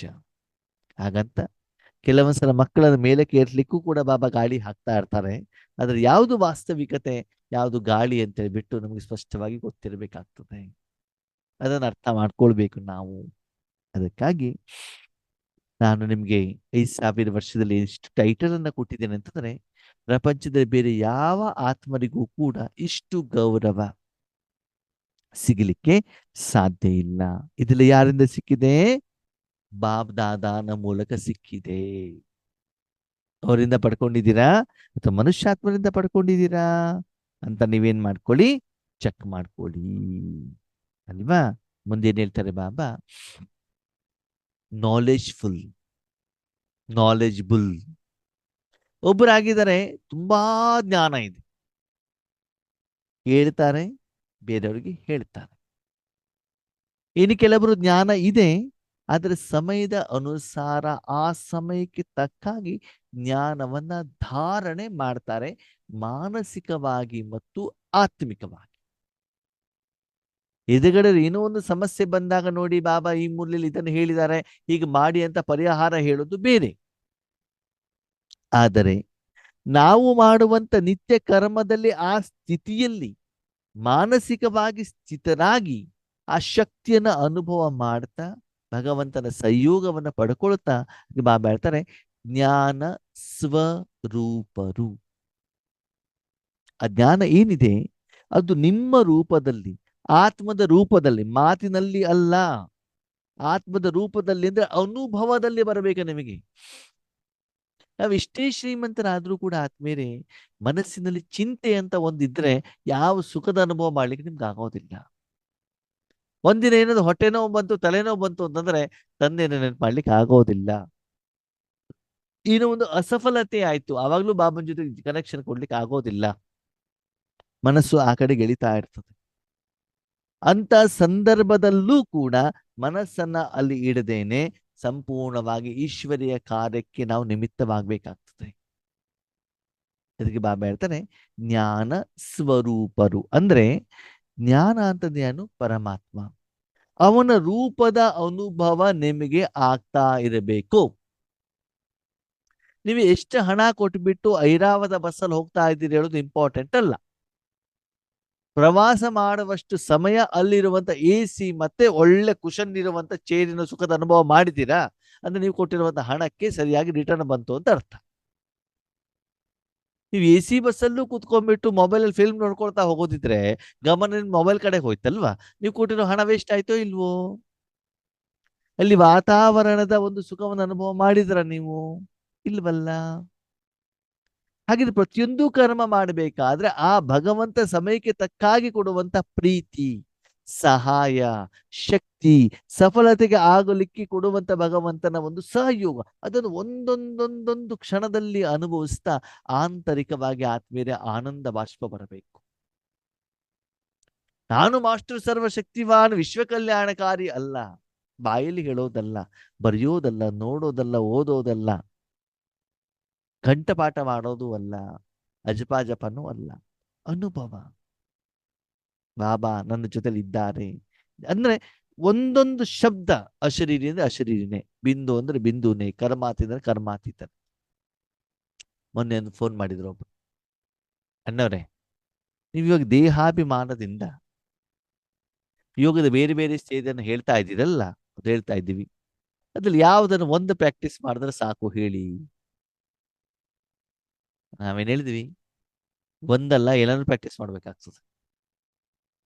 ಯಾವ ಸಮಯದಲ್ಲಿ ಯಾವ್ದರ ಅವಶ್ಯಕತೆ ಇದೆಯೋ ಅದನ್ನು ಮಾಡ್ಬೇಕಾಗ್ತದೆ. ಪ್ರತಿದಿನ ಮುದ್ದೆ ಸಾಂಬಾರು ತಿಂತ ಇರ್ಲಿಕ್ಕೆ ಆಗತ್ತಾ? ಇಲ್ವಲ್ಲ.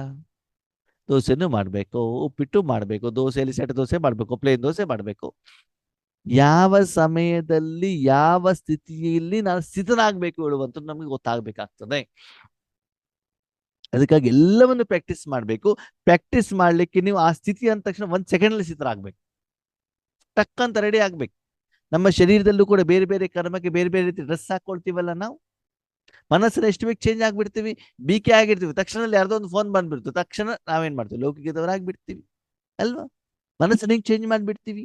ಹಾಗೇನೆ ಆ ಎಲ್ಲ ಸ್ಟೇಜಸ್ಗಳು ನಿಮ್ಗೆ ರೆಡಿ ಇದ್ದಾಗ ಯಾವಾಗ ಬೇಕಾದ್ರೂ ಕೂಡ ಆ ಸ್ಥಿತಿಯಲ್ಲಿ ನೀವೇನಾಗ್ಬೋದು?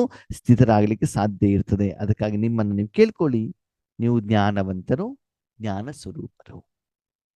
ಇವತ್ತು ನಾವು ತುಂಬಾ ಜ್ಞಾನವನ್ನು ತೆಗೆದುಕೊಂಡು ಬೇರೆಯವ್ರಿಗೆ ಜ್ಞಾನವನ್ನು ಹೇಳ್ತೇವೆ, ನೀವು ಹೀಗೆ ಮಾಡಿ ಹೀಗೆ ಮಾಡಿ ಹೀಗೆ ಮಾಡಿ ಅಂತ. ಭಗವಂತ ಎಷ್ಟು ಸುಂದರವಾದ ಮಾತನ್ನು ಹೇಳ್ತಾರೆ. ನೀನು ಜ್ಞಾನವನ್ನು ಧಾರಣೆ ಮಾಡಿದ್ರೆ ನೀ ಯಾರಿಗೂ ಹೇಳಬೇಕಾಗಿಲ್ಲ, ನಿನ್ನ ಕರ್ಮದಿಂದಲೇ ಬೇರೆಯವರಿಗೆ ಅದು ಹೋಗ್ಬಿಟ್ಟು ತಲುಪತ್ತೆ. ನೀವು ಗುಲಾಬಿ ಹೂ ಮುಟ್ಕೊಂಡಿದ್ರೆ, ನಾನು ಗುಲಾಬಿ ಹೂ ಮುಟ್ಕೊಂಡಿದ್ದೇನೆ ಅಂತ ಯಾರಿಗೆ ಹೇಳ್ಬೇಕು ಹೇಳಿ ನೋಡೋಣ.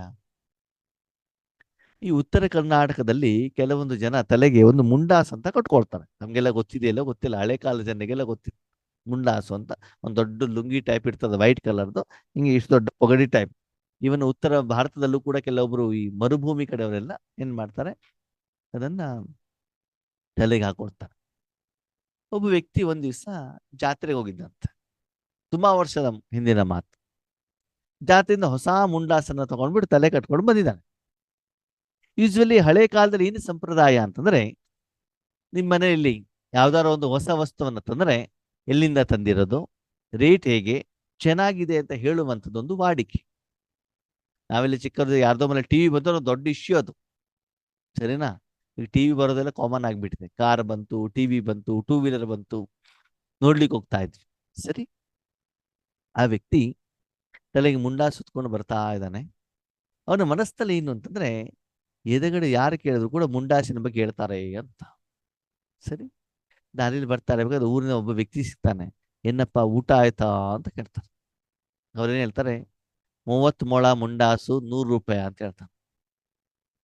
ಅವನಿಗೆ ಕೇಳಿದ್ದೇನು, ಊಟ ಆಯ್ತಾ ಅಂತ. ಅವನು ಹೇಳಿದ್ದೇನು, ಮುಂಡಾಸು 30 ಮೊಳ 100 ರೂಪಾಯಿ ಅಂತ. ಯಾಕಂದ್ರೆ ಅವ್ರ ಮನಸ್ಸಲ್ಲಿ ಅದೇ ತುಂಬಿಕೊಂಡಿದೆ.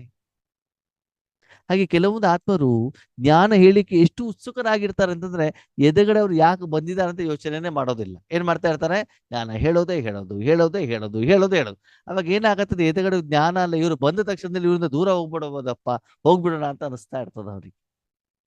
ಆ ರೀತಿ ಈಶ್ವರನ ಹೆಸರನ್ನ ಹಾಳು ಮಾಡುವಂತ ಕೆಲಸವನ್ನ ಮಾಡಬಾರ್ದು. ಜ್ಞಾನ ಸ್ವರೂಪರು ಅಂತಂದ್ರೆ, ನೀವು ನಿಮ್ಮ ಜೀವನದಲ್ಲಿ ಅದನ್ನು ಗುಣವನ್ನ ಧಾರಣೆ ಮಾಡ್ಕೊಂಡ್ರೆ ಆ ನಶೆಯಲ್ಲಿ, ಆ ಖುಷಿಯಲ್ಲಿ ಸಿದ್ಧರಾಗಿ ಅಂತ ಹೇಳ್ತಾರೆ ಬಾಬಾ. ಸ್ವಮಾನ, ಎಸ್, ಬಾಬಾ ನನ್ನನ್ನು ಉಪಯೋಗ ಮಾಡ್ಕೊಳ್ತಾ ಇದ್ದಾರೆ, ಆ ಗೌರವ ಇಲ್ಲಿ ನಿಮ್ಗೆ. ನಶೆ, ಆತ್ಮಿಕ ನಶೆ ಅಂತ ಹೇಳ್ತಾರೆ. ಒಳ್ಳೆ ಚೆನ್ನಾಗಿ ಬಂಗಾರದ ಬ್ಯಾಡ್ಜ್ ಅನ್ನು ಉಜ್ಜಿ ಉಜ್ಜಿ ಉಜ್ಜಿ ಕ್ಲೀನ್ ನೋಡಿ ಅಣ್ಣಾರೆ, ಬ್ಯಾಡ್ಜ್ ಎಷ್ಟು ಚೆನ್ನಾಗಿದೆ. ಬ್ಯಾಡ್ಜ್ ಹೊಳೆತು ಬಿಟ್ಟು ಏನಾಗುತ್ತಿದೆ, ಹೊಳಿಬೇಕಾಗಿರೋದು ಇದು ಯಾವುದು? ಹಣೆ ಅಲ್ಲ, ಇಲ್ಲಿ ತಿಲಕ ಇಟ್ಬಿಟ್ಟು ಹೊಳೆಯೋದಲ್ಲ, ಚಮಕ್ ಚಮಕ್ ಆಗಿರೋ ಟಿಕ್ಲಿ ಹಚ್ಕೊಳ್ಳೋದಲ್ಲ. ಯಾವುದು? ಆತ್ಮ ಹೊಳಿಬೇಕು, ಶಕ್ತಿಗಳು ಹೊರಗಡೆ ಬರಬೇಕು. ಅದು ಹೊರಗಡೆ ಬರಬೇಕು ಅಂತಂದ್ರೆ ಆದ್ಮೇಲೆ ನಿಮ್ಮನ್ನ ಭಗವಂತ ಉಪಯೋಗ ಮಾಡ್ಕೊಳ್ಬೇಕು. ಎಲ್ಲಿವರೆಗೆ ಅವನು ಉಪಯೋಗ ಮಾಡ್ಕೊಳ್ಳಲ್ವೋ ಅಲ್ಲಿವರೆಗೆ ಆತ್ಮದ ಮಾನ ಹೆಚ್ಚಿಗೆ ಆಗ್ಲಿಕ್ಕೆ ಸಾಧ್ಯವಿಲ್ಲ. ಮುಂದುವರಿದ ಬಾಬಾ ನೋಡ್ತಾ ಇದ್ದಾರೆ, ಪ್ರತಿಯೊಂದು ಮಕ್ಕಳಲ್ಲೂ ಕೂಡ ತಂದೆ ಸಮಾನರಾಗಬೇಕು ಹೇಳುವಂತ ಆಸಕ್ತಿ ಇದೆಯಂತೆ. ಆದರೆ ಲಕ್ಷ್ಯ ಮತ್ತು ಲಕ್ಷಣ ಇದು ಎರಡರಲ್ಲೂ ಕೂಡ ತುಂಬಾ ವ್ಯತ್ಯಾಸ. ಜ್ಞಾನವನ್ನ ಕೇಳ್ತೀವಿ, ಮತ್ತೆ ಯೋಗದಲ್ಲಿ ಕೂತ್ಕೊಂಡಾಗ ಏನ್ ಮಾಡ್ತೀವಿ ಅಂತಂದ್ರೆ, ಭಗವಂತ ಇದೊಂದು ಕೆಲಸ ಇದೆಯಪ್ಪ ಮಾಡ್ಕೊಡು, ಇವ್ರಿಗೊಂದು ಸಮಸ್ಯೆ ಇದೆ ಇದನ್ನು ಸರಿ ಮಾಡ್ಕೊಡು. ಮತ್ತೆ ಶಾರೀರಿಕ ವಿಷಯದ ಬಗ್ಗೆನೇ ನಾವೇನ್ ಮಾಡ್ತೀವಿ, ಬಾಬನ ಜೊತೆಗೆ ಇಚ್ಛೆನ ಇಟ್ಕೊಳ್ತೀವಿ, ಅದನ್ನೇ ಸಾಧನೆ ಮಾಡುವಂತ ಪ್ರಯತ್ನವನ್ನ ಮಾಡ್ತೀವಿ. ಬಾಬ್ ಸಮಾನ ಸ್ಥಿತಿ ಮರ್ತು ಬಿಡ್ತೀವಿ ಆದ್ಮೇಲೆ. ತುಂಬಾ ಜನರ ಕಂಪ್ಲೇಂಟ್ ಏನು ಅಂತಂದ್ರೆ, ಆ ಬಾಪ್ ಸಮಾನ ಸ್ಥಿತಿಯನ್ನು ನೀವು ಹೇಳ್ತೀರಾ, ಅದನ್ನ ಮಾಡ್ಲಿಕ್ಕೆ ಕೂತ್ಕೊಂಡ ತಕ್ಷಣದಲ್ಲಿ ನಮ್ಗೆ ನಿದ್ದೆ ಬಂದ್ಬಿಡ್ತದೆ. ಯಾಕೆ ನಿದ್ದೆ ಬರುತ್ತೆ? ಆ ಸ್ಥಿತಿಗೆ ಸರಿಯಾಗಿ ನೀವು ಇನ್ನೂ ಆತ್ಮಿಕವಾಗಿ ರೆಡಿ ಆಗಿಲ್ದೇ ಇರುವಂತ ಕಾರಣದಿಂದ ಭಗವಂತ ನಿಮ್ಮನ್ನು ಉಪಯೋಗ ಮಾಡ್ಕೊಳ್ಳೋದಿಲ್ಲ. ಆ ಕಾರಣದಿಂದ ನಿಮ್ಗೆ ನಿದ್ರೆ ಬರುತ್ತದೆ. ಅದು ಇನ್ನೂ ಅಷ್ಟು ನಾನು ಸ್ವಚ್ಛವಾಗಿಲ್ಲ, ಪವಿತ್ರವಾಗಿಲ್ಲ, ಶುದ್ಧವಾಗಿಲ್ಲ ಅಂತ ಅರ್ಥ ಆತ್ಮೀಯರಿ. ಒಂದು ವಿಷಯ ಗೊತ್ತಿರ್ಲಿ, ಮದುವೆ ಮನೆಗೆ ಅಡಿಗೆ ಮಾಡ್ಲಿಕ್ಕೆ ಅಡಿಗೆ ಮಾಡೋರು ಬಂದಿರ್ತಾರೆ, ವೆರೈಟಿ ಅಡಿಗೆ ಮಾಡ್ಬೇಕಾಗ್ತದೆ. ಅದ್ರಲ್ಲಿ ಒಂದು ಶಾವಿಗೆ ಪಾಯಸನೂ ಕೂಡ ಮಾಡ್ಬೇಕು ಹಾಲಿಂದ. ಅವಾಗ ಅಡಿಗೆ ಮಾಡೋರು ಹೇಳ್ತಾರೆ, ಈ ಪಾತ್ರೆ ತೊಳ್ಕೊಂಡು ಬಾರಮ್ಮ ಅಂತ ಅಲ್ಲಿ ಕೆಲಸದವ್ರಿಗೆ ಹೇಳ್ತಾರೆ. ಎಲ್ಲಿವರೆಗೆ ಆ ಪಾತ್ರೆ ಶುದ್ಧವಾಗಲ್ವೋ ಅಲ್ಲಿವರೆಗೆ ಆ ಅಡಿಗೆ ಮಾಡೋನು ಆ ಪಾತ್ರೆನ ಒಯ್ದ್ಬಿಟ್ಟು ಒಲೆ ಮೇಲೆ ಇಡೋದಿಲ್ಲ. ಮತ್ತೆ ವಾಪಸ್ ತೊಳ್ಕೊಂಡು ಬಾ ಅಂತ ಹೇಳ್ತಾರೆ. ಯಾಕೆ? ಅದರಲ್ಲಿ ಆ ಹಾಲನ್ನ ಹಾಕಿಬಿಟ್ರೆ ಸ್ವಲ್ಪನೂ ಹುಳಿ ಇದ್ಬಿಟ್ಟು ಏನಾಗ್ಬಿಡ್ತದೆ ಆದ್ಮೇಲೆ ಹಾಲು ಹಾಳಾಗತ್ತೆ. ಅದಕ್ಕಾಗಿ ಅಂತ ಮಹಾನ್ ಬೇಯದಿನ ಸೇವೆ ಮಾಡಬೇಕು, ಬಾಪ್ ಸಮಾನರಾಗಬೇಕು ಅಂತಂದ್ರೆ ನೀವು ಬಾಬಾ ಹೇಳ್ತಾರೆ ಅಷ್ಟು ಸ್ವಚ್ಛವಾಗಿರಬೇಕು. ಫರಿಸ್ತಾ ಅಂತಂದ್ರೆ ಏನು? ಆ ಸಮಯದಲ್ಲಿ ನಿಮಗೆ ಈ ಪ್ರಪಂಚದ ಯಾವುದೇ ಒಂದು ಸಣ್ಣ ಅಣುವಿನಷ್ಟು ವಸ್ತು ವ್ಯಕ್ತಿಗಳ ಜೊತೆಗೂ ನಿಮ್ಮ ವೈಯಕ್ತಿಕ ಸಂಬಂಧ ಇರಕೂಡದು. ಯಾರೂ ನನ್ನವರಲ್ಲ. ವಸ್ತು ವ್ಯಕ್ತಿ ಯಾರು ನನ್ನವರಲ್ಲ. ಯಾರ ಜೊತೆಗೂ ಕೂಡ ಮನಸ್ಸು ನನ್ನದು ಹೇಳುವಂತ ಭಾವದಲ್ಲಿ ಆಗಲಿ, ವಿಕಾರದ ಭಾವದಲ್ಲಾಗಲಿ ಜೋಡಣೆ ಆಗಬಾರದು. ನಾನು ಯಾರೋ ಯಾವಾಗ? ನಿರಾಕಾರ ಒಂದು ಶಕ್ತಿ, ನನ್ನನ್ನ ಭಗವಂತ ಅವನ ಇಚ್ಛೆ ಅನುಸಾರ ಕಾರ್ಯದಲ್ಲಿ ಉಪಯೋಗ ಮಾಡ್ಕೊಳ್ತಾ ಇದ್ದಾನೆ ಅಷ್ಟೇ. ಆ ಕಾರ್ಯಕ್ಕೆ ಮಾತ್ರ, ಈಶ್ವರ್ಯ ಕಾರ್ಯಕ್ಕೆ ಮಾತ್ರ ನಾನು ಸೀಮಿತ. ಹಂಗಂದ್ರೆ ಅಣ್ಣವ್ರೆ, ಹಂಗಂದ್ರೆ ಸ್ಕೂಲಿಗೆ ಹೋಗ್ತೀರಿ, ಟೀಚರ್ ಆಗಿ ಪಾಠ ಮಾಡ್ತೀರಿ, 10 ಗಂಟೆ ಒಳಗಡೆ ಹೋದ್ಮೇಲೆ 9:30 ನಿಮ್ಮ ಮೊಬೈಲನ್ನು ಅಲ್ಲಿ ಒಳಗಡೆ ಇಡಬೇಕು ಕೌಂಟಲ್ಲಿ. ಕ್ಲಾಸ್ ರೂಮಲ್ಲಿ ತಗೊಂಡು ಹೋಗುವಂಗಿಲ್ಲ. 9:30 5:30 ನೀವು ಟೀಚರ್ ಬಿಟ್ಟರೆ ಬೇರೆ ಏನು ಅಲ್ವೇ ಅಲ್ಲ. ಹೌದು ಅಲ್ವೋ? ಕಂಪ್ಯೂಟರ್ ಎದುರುಗಡೆ ಆಫೀಸ್ ಕೆಲಸ ಮಾಡ್ಲಿಕ್ಕೆ ಕೂತ್ಕೊಂಡಾಗ ಏನ್ ಮಾಡ್ತೀರಿ? ಅದೇ ಕೆಲಸ ತಾನೇ ಮಾಡ್ತೀರಾ. ಯಾವ ಕೆಲಸವನ್ನ ವರ್ತಮಾನದಲ್ಲಿ ಮಾಡ್ತಾ ಇದ್ದೀರೋ ಅದರ ಜೊತೆಗೆ ಮಾತ್ರ ಸಂಬಂಧ ಬಿಟ್ಟರೆ ಬೇರೆ ಯಾವ್ದ್ರ ಜೊತೆಗೂ ಆ ಸಮಯದಲ್ಲಿ ಸಂಬಂಧ ಇರೋದಿಲ್ಲ. ಹಾಗೆ ನೀವು ರಾಜಯೋಗದಲ್ಲಿ ಭಗವಂತ ನಿಮ್ಮನ್ನ ಈಶ್ವರಿಯ ಕಾರ್ಯಕ್ಕೆ ತಂದೆ ಸಮಾನ ಸ್ಥಿತಿಯಲ್ಲಿ ನಿಮ್ಮನ್ನು ಉಪಯೋಗ ಮಾಡ್ಕೊಳ್ಬೇಕು ಅಂತಂದ್ರೆ ಆತ್ಮೀಯರೇ, ಒಂದು ವಿಷಯ ಗೊತ್ತಿರಲಿ, ನನ್ನದು ಅಲ್ಲ, ನಾನೇ ಇಲ್ಲ. ನಾನು ಬಂದ ಮೇಲೆ ತಾನೇ ನನ್ನದು. ನಾನೇ ಇಲ್ಲ, ನಿರಾಕಾರ. ನಾನು ಅಲ್ಲಿ ಇರಕೂಡದು. ಅಲ್ಲಿ ಕೇವಲ ಬಾಬ್ದಾದ ಮಾತ್ರ ಇರಬೇಕು. ಆ ಬಾಬ್ದಾದ ಅವರು ಮನ ಬುದ್ಧಿಯಿಂದ, ಅವರ ತನುವಿನಿಂದ, ಅವರ ಇಚ್ಛೆಯ ಅನುಸಾರ ಅವರು ಸೇವೆಯನ್ನ ಮಾಡಿ, ಆ ಸೇವೆಯ ಫಲ ಮಾತ್ರ ನನಗೆ ಅನುಭವ ಆಗ್ಬೇಕಷ್ಟೇ. ಫಲದ ಕಡೆಗೆ ಮಾತ್ರ, ಮನಸ್ಸು ಭಗವಂತನ ಕಡೆಗೆ, ಬುದ್ಧಿಯಿಂದ ಮಾತ್ರ ಅನುಭವ ಆಗ್ಬೇಕು. ಹಾಗೆ ಲಕ್ಷ್ಯ ಇದೆ, ಅದು ಲಕ್ಷ್ಯಕ್ಕೆ ಸರಿಯಾಗಿ ಲಕ್ಷಣಗಳು ಕಂಡು ಬರ್ತಾ ಇದ್ದಾವ? ಸ್ಥೂಲವಾಗಿ ಅಲ್ಲ, ಸೂಕ್ಷ್ಮವಾಗಿ. ನಾನು ಕೆಲವೊಂದ್ ಕಡೆ ನೋಡಿದ್ದೇನೆ. ನಾವು ಆರಂಭದ ಜ್ಞಾನಕ್ಕೆ ಬಂದಾಗ ಕೆಲವೊಂದು ಅಕ್ಕ ಅಂದಿರು ಕೈಯನ್ನು ಹಿಂಗೆ ಇಟ್ಕೊಂಡು ಯೋಗ ಕೂತ್ಕೊಳ್ತಿದ್ರು ಗದ್ದೆ ಮೇಲೆ. ನಾನು ಒಂದ್ಸಲ ಕೇಳಿದೆ ಒಬ್ಬರ ಕುಮಾರಿ, ಯಾಕೆ ನೀವು ಕೈ ಹಿಂಗೆ ಇಟ್ಕೊಳ್ತೀರಾ ಯೋಗದಲ್ಲಿ ಅಂತಂದೆ. ಅಲ್ಲ ಅಣ್ಣವ್ರೆ, ಮಮ್ಮಾರವ್ರ ಕೈಯಲ್ಲಿ ಅಲ್ಲೇ ಇಟ್ಕೊಂಡ್ಬಿಟ್ಟು ಯೋಗ ಮಾಡ್ತಿದ್ರಲ್ಲ, ಅದಕ್ಕೆ ನಾನು ಕೂಡ ಕೈ ಅಲ್ಲೇ ಇಟ್ಟರೆ ಯೋಗ ಚೆನ್ನಾಗ್ ಆಗ್ತದೆ ಅಂತ ಹೇಳಿದ್ರು. ಕೈ ಇಲ್ಲಿ ಇಟ್ಕೊಳ್ಳಿಕ್ಕೂ ಯೋಗ ಮಾಡೋಕೆ ಏನು ಸಂಬಂಧ ಇದೆ ನೋಡೋಣ. ಓಕೆ, ಕೆಲವೊಬ್ರು ಮುದ್ರಾ ಸ್ಥಿತಿಯಲ್ಲಿ ಇರ್ತಾರೆ, ಇವರು ಕೂಡ ಮುದ್ರಾ ಸ್ಥಿತಿಯಲ್ಲೇ ಇರ್ತಾರೆ. ಹೆಂಗ್ ಮಾಡ್ಬೇಕಂದ್ರೆ ಯೋಗ ಚೆನ್ನಾಗಾಗ್ತದೆ ಅಂತ. ಇನ್ನೊಬ್ರು ಕುಮಾರಿ ಇದ್ರು, ಅವ್ರಿಗೆ ನಿಮಿತ್ತದವ್ರು ಏನ್ ಹೇಳಿದ್ರು, ನೋಡಮ್ಮ ನೀನ್ ತೀರ್ಥ ಕೊಡ್ಬೇಕಾಗಿದ್ದಿದ್ರೆ ಅವ್ರಿಗೆ ದೃಷ್ಟಿ ಕೊಟ್ಬಿಟ್ಟು ತೀರ್ಥ ಕೊಡಬೇಕು ಅಂದ್ರು. ಸರಿ, ಅವ್ರು ಏನ್ ಮಾಡ್ತಿದ್ರು ಕೊಟ್ಟು ತೀರ್ಥ ಕೊಡ್ಬೇಕಾದ್ರೆ ದೃಷ್ಟಿ ತಗೊಂಡಿಲ್ಲ ಅಂತಂದ್ರೆ ಇವರೇ ತಲೆ ಕೆಳಗೆ ಮಾಡಿ ಅವರ ಮುಖ ನೋಡಿ ದೃಷ್ಟಿ ಕೊಟ್ಬಿಟ್ಟು ತೀರ್ಥ ಕೊಡ್ತಾ ಇದ್ರು. ಓಕೆ, ಅಂದ್ರೆ ಹಿಂಗ್ ಮಾಡ್ತಾರಲ್ಲ ಇದ್ ಮಾಡ್ಲಿಕ್ಕೆ, ಇವ್ರು ಎದಗಡೆಯಿಂದ ಮುಖ ಕೆಳಗಡೆಗೆ ಇಟ್ಟು ಅವ್ರ ಮುಖ ನೋಡಿ ಆಮೇಲೆ ಅವ್ರ ಮುಖ ನೋಡ್ಬೇಕು, ಆಮೇಲೆ ಇವ್ರು ಏನ್ ಮಾಡೋರು, ತೀರ್ಥ ಕೊಡೋರು. ಸರಿನಾ? ಹೀಗಾಗತ್ತೆ ಶಾರೀರಿಕವಾದಂತ ಫಾಲೋ ಮಾಡಿದಾಗ. ಇಲ್ಲಿ ಸ್ವಮಾನ ಅಂತಂದ್ರೆ ಏನು? ಪರಮಾತ್ಮ ಕೊಡುವಂತ ಗೌರವ. ನಿಮಗೆ ತಂದೆ ಸಮಾನ ನಾವಾಗಬೇಕು ಅಂತಂದ್ರೆ ಅಷ್ಟು ಪರಿಶುದ್ಧವಾಗಿರ್ಬೇಕು. ಯಾವುದೇ ರೀತಿಯ ಬಂಧನ ಸಂಬಂಧ ಯಾವುದು ಇರಕೂಡದು. ಕೇವಲ ಭಗವಂತನ ಶಕ್ತಿ ಮಾತ್ರ ಹೋಗ್ತಾ ಇದೆ. ತಂದೆ ಮಾತ್ರ ಇದ್ದಾನೆ. ಆ ಶಕ್ತಿ ಕೇವಲ ಪರಮಾತ್ಮ ಜೊತೆಗೆ ಮಾತ್ರ ಜೋಡಣೆ ಆಗಿದೆ. ಆ ಸ್ಥಿತಿಯಲ್ಲಿ ಇದ್ದಾಗ ಬಾಬಾ ಏನ್ ಹೇಳ್ತಾರೆ, ಬಾಪ್ ಸಮಾನ ಸ್ಥಿತಿ ಆ ರೀತಿ ಇದೆಯಾ ಅಂತ ನಿಮ್ಮನ್ನ ಏನ್ ಮಾಡ್ಕೊಳ್ಳಿ, ಚೆಕ್ ಮಾಡ್ಕೊಳ್ಳಿ.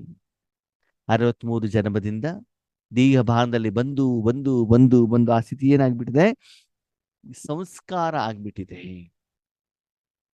ನೀವು ತುಂಬಾ ಸಲ ಬಾಬಾರ ಮನೆಗೆ ಇದ್ದು ಇದ್ದು ಏನಾಗ್ಬಿಡ್ತದೆ, ನಿಮ್ಗೆ ಓಂ ಶಾಂತಿ ಹೇಳುವಂಥದ್ದು ಸಂಸ್ಕಾರ ಆಗ್ಬಿಡ್ತದೆ. ಥ್ಯಾಂಕ್ಸ್ ಅಂತ ಹೇಳೋದು ಸಂಸ್ಕಾರ ಆಗ್ಬಿಡ್ತದೆ.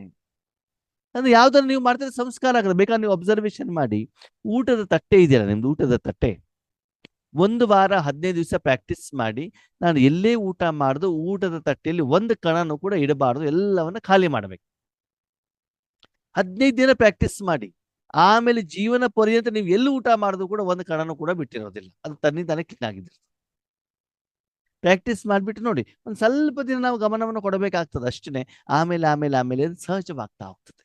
ಹಾಗೆ ಇಲ್ಲಿ ಕರ್ಮ ಮಾಡಬೇಕಾದ್ರೂ ಕೂಡ ಆತ್ಮ ಬೇರೆ ಶರೀರ ಬೇರೆ ಹೇಳುವಂಥದ್ದು ಏನಾಗಬೇಕು, ಸ್ಪಷ್ಟವಾಗಬೇಕು. ಅದಕ್ಕಾಗಿ ಬಾಬಾ ಹೇಳ್ತಾರೆ, ದಾದಿಯವರೆಲ್ಲ ಬಾಬನ ಹತ್ರ ಮಾತಾಡ್ತಾರಂತೆ ಏನಂತ, ಪರಿಸ್ಥಿತ ಆಗ್ಬೇಕು, ಕರ್ಮಾತೀತ ಆಗ್ಬೇಕು, ಬಾಪ್ ಸಮಾನ ಆಗ್ಬೇಕು ಅಂತ ಹೇಳ್ಬಿಟ್ಟು ಹೇಳ್ತಾರಂತೆ. ಕರ್ಮಾತೀತ ಅಂದ್ರೆ ಕರ್ಮ ಮಾಡ್ತಾ ಇದ್ದಾಗ್ಲೂ ಕೂಡ ನಾನು ಕರ್ಮ ಮಾಡ್ತಿದ್ದೇನೆ ಹೇಳುವಂಥದ್ದು ಭಾವ ನಮ್ಮಲ್ಲಿ ಬರಬಾರದು. ಕರ್ಮದಿಂದನೇ ಅತೀತ. ಅದ ಹೆಂಗೆ, ಅದು ಹೇಗೆ ಅಂತಂದ್ರೆ, ನಿಮ್ಮ ಮನೆಯಲ್ಲಿ ನಿಮ್ಮ ಮನೆ ಕೆಲಸವನ್ನ ನಿಮ್ಮ ಬದಲಿಗೆ ಬೇರೆ ಯಾರಾದ್ರೂ ಮಾಡಿದ್ರೆ ಹೇಗಿರ್ತದೆ?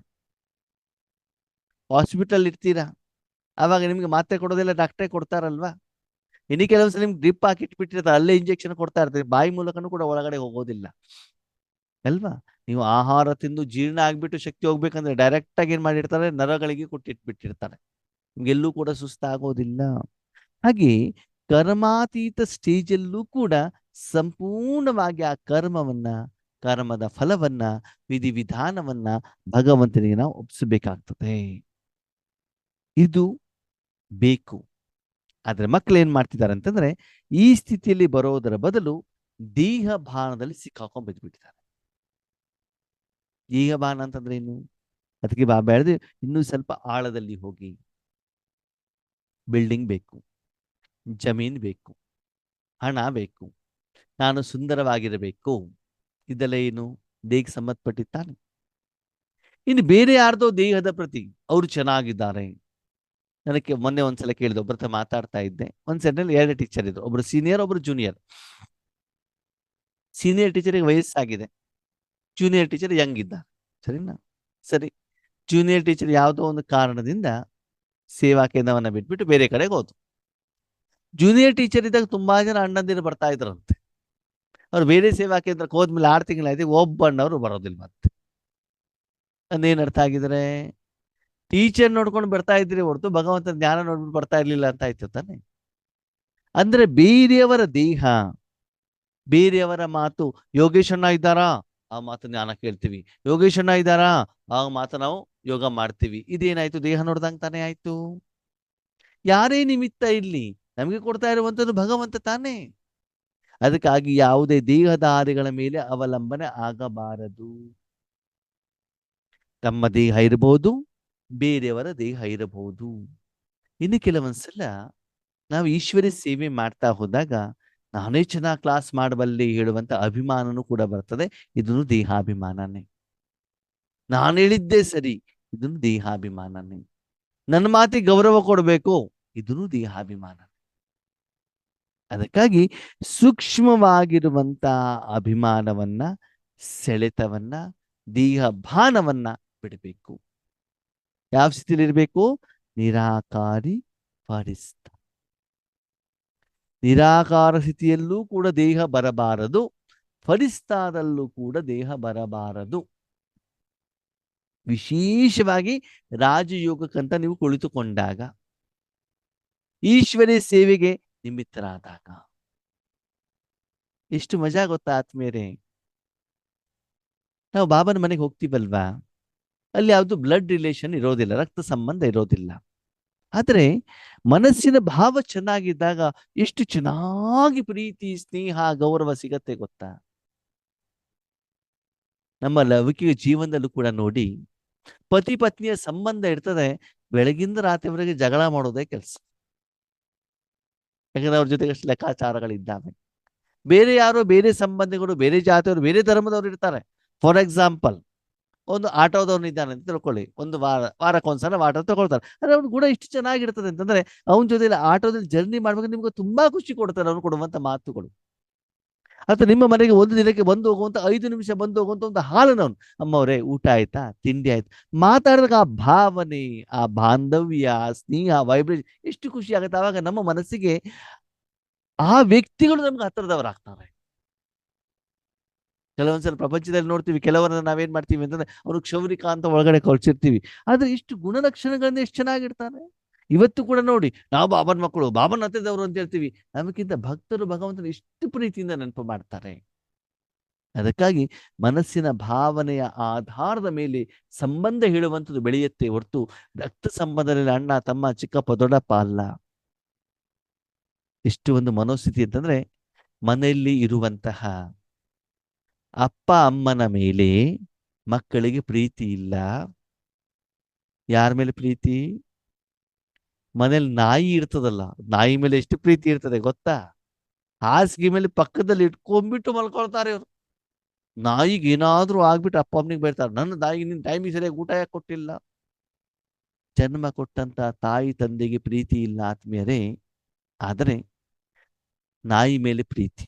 ನಾಯಿಗೆ ಪ್ರೀತಿ ಕೊಡಬೇಡಿ ಅಂತ ಯಾರು ಹೇಳಲಿಲ್ಲ. ಅದ್ರ ಜೊತೆಗೆ ಬೇರೆಯವ್ರಿಗೂ ಕೂಡ ಕೊಡಿಯಲ್ಲ, ಸರ್ವರಿಗೂ ಕೊಡಿಯಲ್ಲ. ಇವತ್ತು ನೀವು ಪ್ರಪಂಚದಲ್ಲಿ ನೋಡ್ತಾ ಇದ್ದೀರಲ್ವಾ, ಸತ್ಯವಾದಂತ ಪ್ರೀತಿ ಯಾರಿಗೂ ಕೂಡ ಸಿಗ್ತಾ ಇಲ್ಲ. ಅದನ್ನ ನೀವು ಕೊಡಬೇಕಾಗ್ತದೆ. ನೀವು ಕೊಡಬೇಕಾದ ಎಂದು ಕೂಡ ಭಿನ್ನಾಭಿಪ್ರಾಯ ಅಂದ್ರೆ ಭಿನ್ನತೆಯನ್ನ ಮಾಡಬೇಡಿ. ಇವರು ನಮ್ಗೆ ಬೇಕಾದವರು, ಇವ್ರಿಗೆ ಚೆನ್ನಾಗಿ ಕೊಡ್ತೇನೆ, ಇವ್ರು ನನಗೆ ಬೇಡದಿರೋರು ಕಡಿಮೆ ಕೊಡ್ತೇನೆ, ಆ ರೀತಿ ಭಾವ ಇರಬಾರದು. ಯಾವುದೇ ವಿಷಯದಲ್ಲಿ ದೇಹಭಾನ ಬರಕೂಡದು. ದೇಹಭಾನ ಬಂದ್ರೆ ನೀವು ಕೆಳಗಡೆ ಇಳಿದೋಗ್ತೀರಿ. ಇದಕ್ಕಾಗಿ ನಿರಾಕಾರಿ ಸ್ಥಿತಿ, ನಿರಹಂಕಾರಿ, ನಿರ್ವಿಕಾರಿ.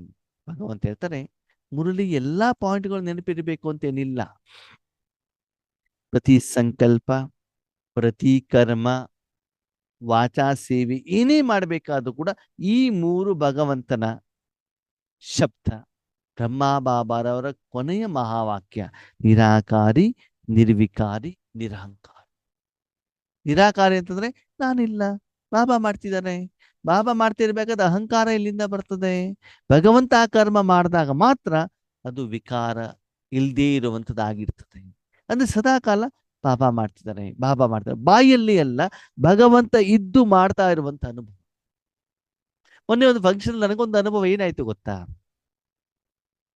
ಆ ಪ್ರೋಗ್ರಾಮಿಗೆ ಎಷ್ಟೋ ಜನ ತುಂಬಾ ದಿನದಿಂದ ಎಷ್ಟೋ ಪರಿಶ್ರಮ ಪಟ್ಟಿದ್ದಾರೆ, ಗೊತ್ತಿಲ್ಲ. ಅದರಲ್ಲಿ ಬಾಬನ್ ಮಕ್ಕಳು ಕೂಡ ಇದ್ದಾರೆ, ಅವ್ರ ಸಂಬಂಧಿಗಳು ಪ್ಲಸ್ ಬಾಬನ್ ಮಕ್ಕಳು ಕೂಡ ಇದ್ದಾರೆ, ಬೇರೆಯವರು ಕೂಡ ಇದ್ದಾರೆ. ತುಂಬಾ ಪರಿಶ್ರಮ ಪಡೆದಂತವ್ರು ಇಟ್ಟಿದ್ದಾರೆ, ತುಂಬಾ ಸೇವೆಯನ್ನು ಮಾಡಿದ್ದಾರೆ.